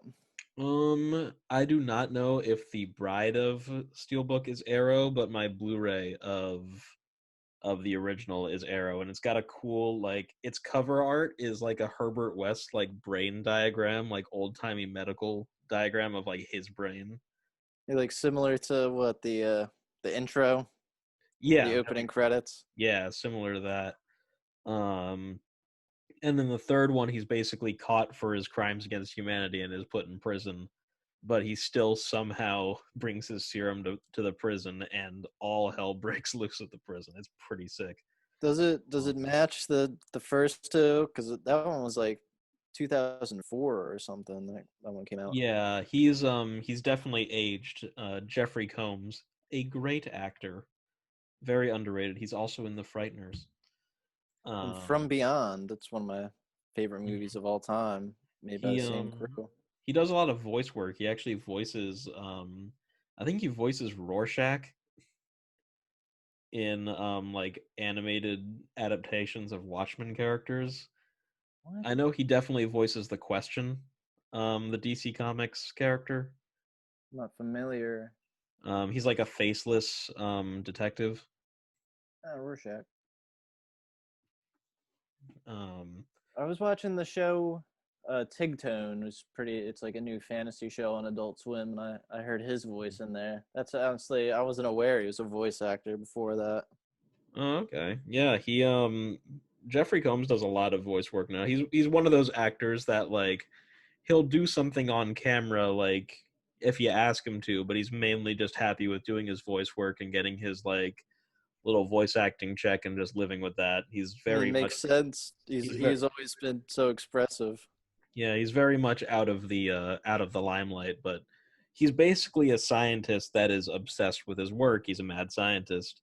Um, but he is able to think rationally. He just keeps getting tempted by like what's the next thing? Cuz like much like Dr. Frankenstein who Dr. Frankenstein makes his creature and it doesn't go as planned, but part of him wants to get rid of it and he regrets it, but the other part of him's like, well, what if I did it better? Like, can I perfect this? Which is explored in Bride of Frankenstein. See, they both have brides, so the Yeah, parallels draw from. clear parallel here.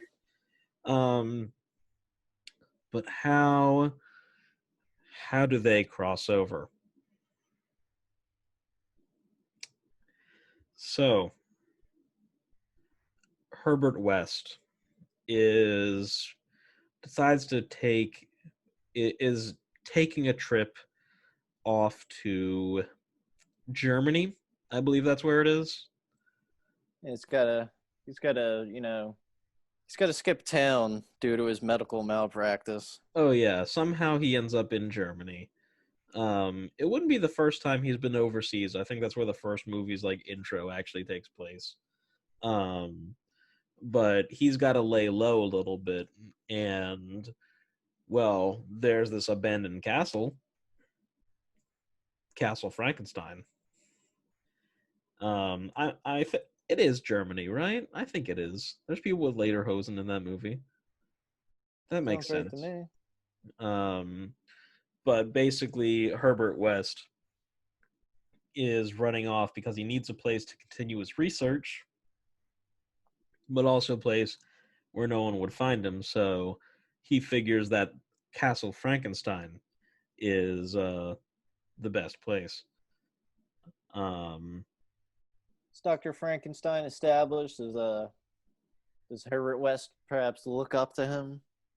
oh, yeah. I mean, Herbert West would definitely, he loves it. He loves the story. I don't think he necessarily knows if it's like real or not. Like maybe he's like a let's say in this particular setting that Dr. Frankenstein is more of one of those characters that's like he's real but is looked up to as like a legend, where maybe some parts of his life may have been embellished. So maybe Herbert West doesn't believe that there's necessarily a monster Yeah. there, but he is, but he knows the story and likes the story.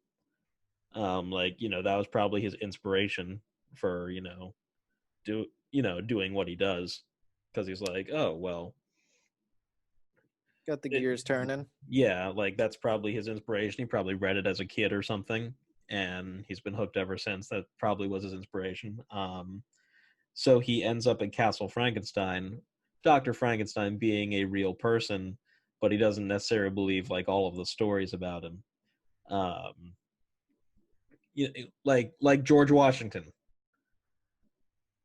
like Yeah. because he's a real person, but like apparently the cherry tree thing like never happened. So he's a figure like Yeah. that. Um, so he's there and he's conducting his research, but there's something calling to him. Dr. Frankenstein has been long dead at this point. Hmm. Um, So this is like accurate time, like yeah, dead for hundreds of years, and now it's the 80s.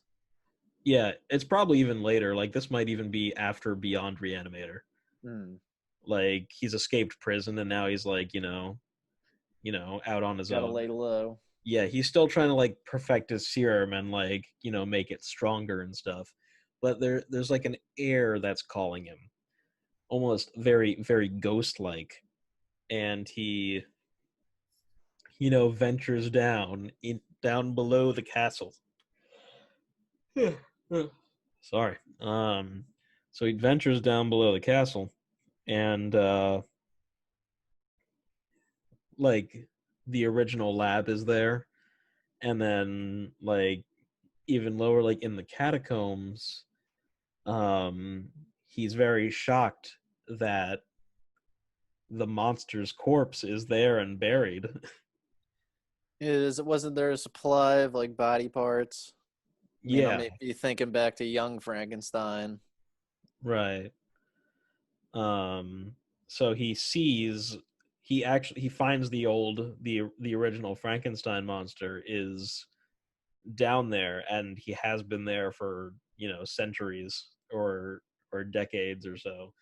Um, and he can't believe that it's there, and he's like, I have to know more about it. So like a like an idiot, he puts his serum onto this old like corpse of the Frankenstein monster, and it kind of comes to life a little bit, but like he's been dead for a long time.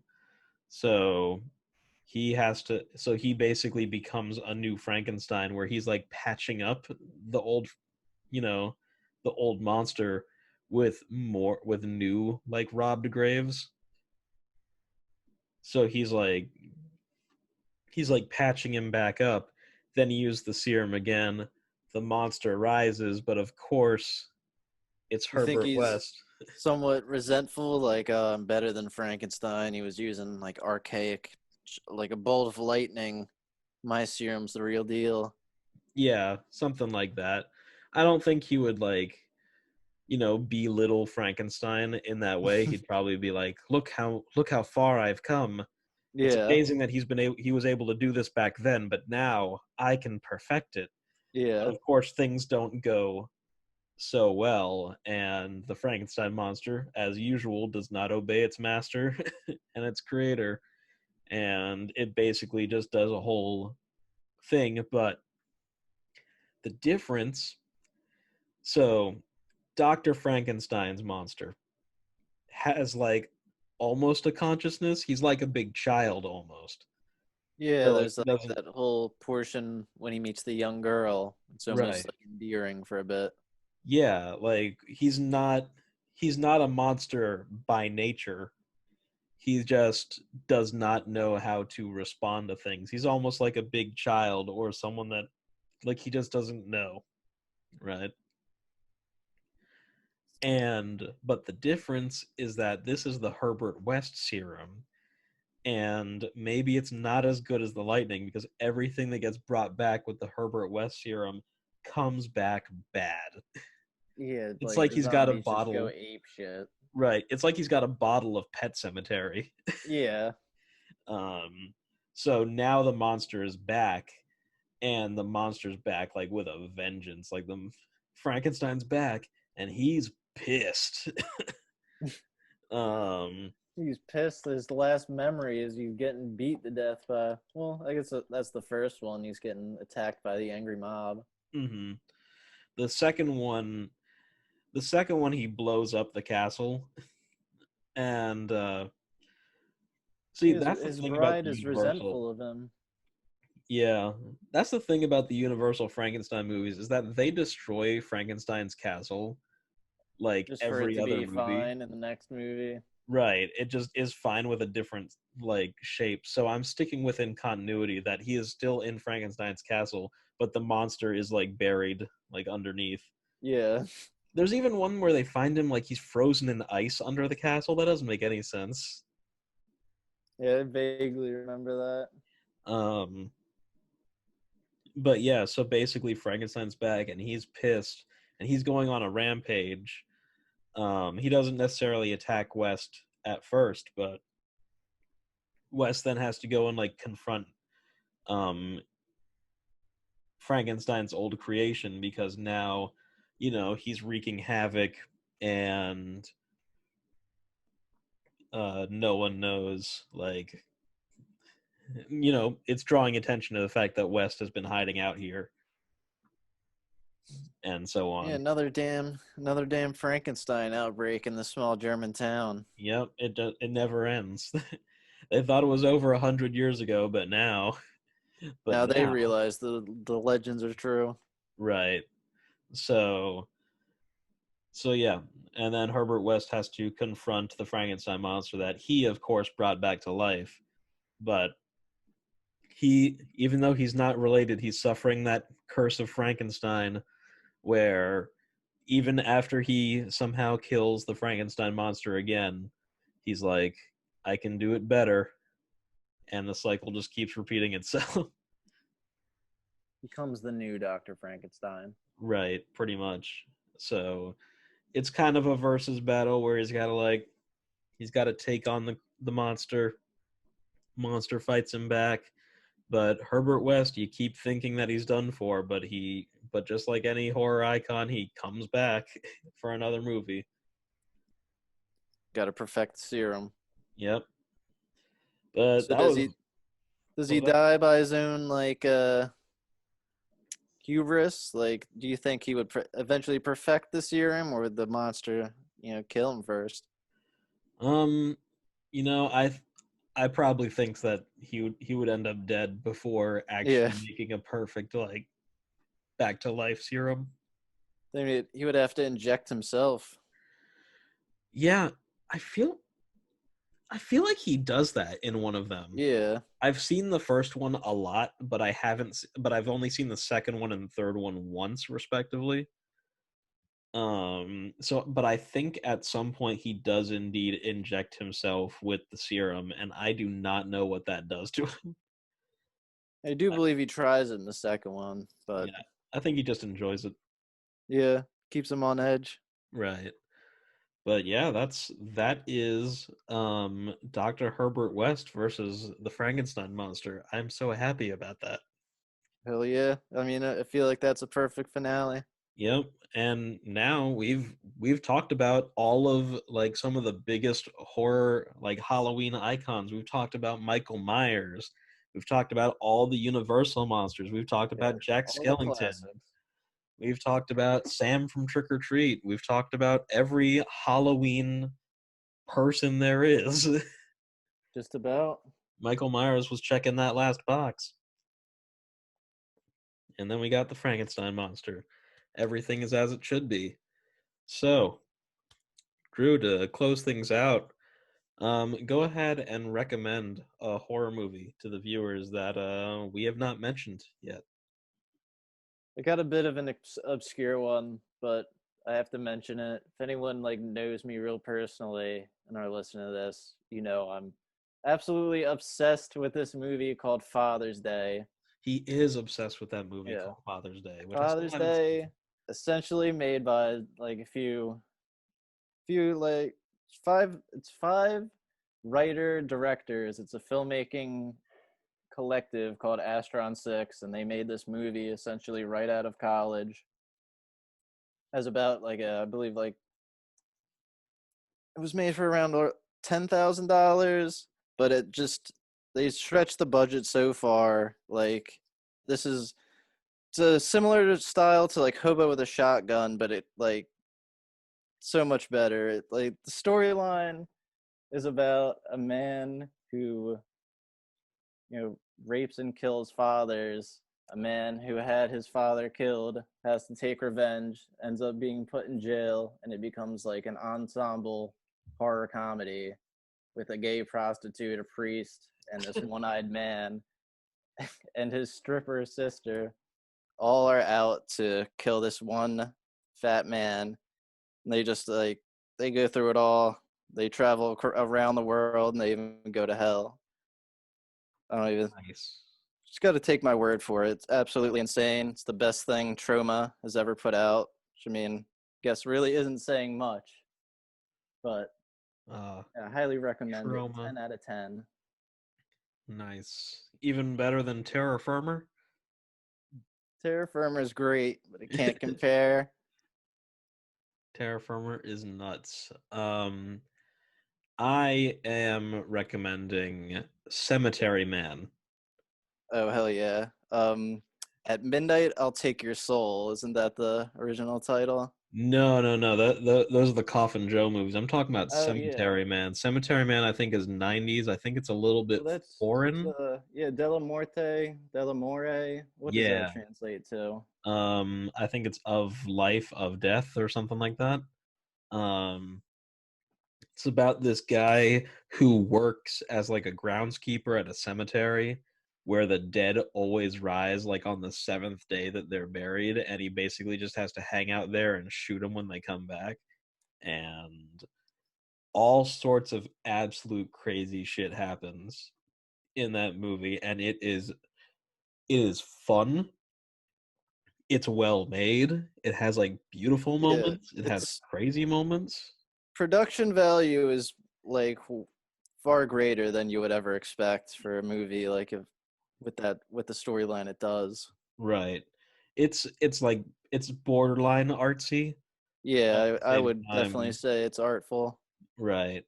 And actually, I'm talking about zombies. I'm recommending Return of the Living Dead because I have not gotten to talk about that on the show yet. Um, I had best zombie Tarman on the movie. list. He's on my list too, the Yeah, Tarman. definitely the peak. Like that's probably my favorite zombie movie of all time. Oh, mine too. It's got a great soundtrack. Yeah, it's a real punk rock movie. Yeah, it's got a great soundtrack. It's got way better effects than needed to be. Yeah, like Tarman's Um, an iconic creature, just a right. melting zombie. He that's the movie that establishes zombies eating brains. Yeah, I was gonna Like, say it's it's kind of borderline parody, but it established some zombie rules that kind of become commonplace. yeah, the whole like brains Yeah, thing has become something because this movie exists, and it's definitely one of those watch every year horror movies for me. yeah, of course. It's Oh, that's some interesting sequels, like the third one. They I kind of haven't take it seen the in a third weird. one. They take it in a weird direction where like a guy revives his girlfriend.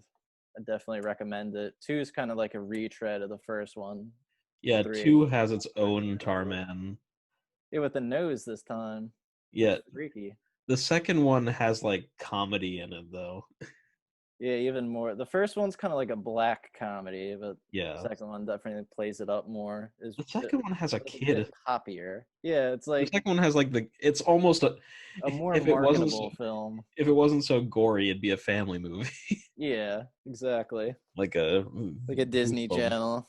Yeah, a Goosebumps like viewers beware, you're in for a Yeah. scare. Um, but yeah, so thank you all for joining us on this absolute epic conquest of a Halloween special. I have been joined by my good friend Drew, the horror guy himself. Drew, where can they find you? Well, thanks for having me on. If you guys want to contact me or check out my art, I do like essentially horror themed like VHS glitch art on my Instagram After Death Vision. So that would be the best way to reach me. All right. And thank you again, sir, for being on the show. Yeah, thanks for having me. This has been a blast. This has been a monster mash, A graveyard smash. if you would. All right. Well, that does it for this amazingly long episode. Thank you those who did listen. Um, and a happy Halloween. Happy Halloween. Good night.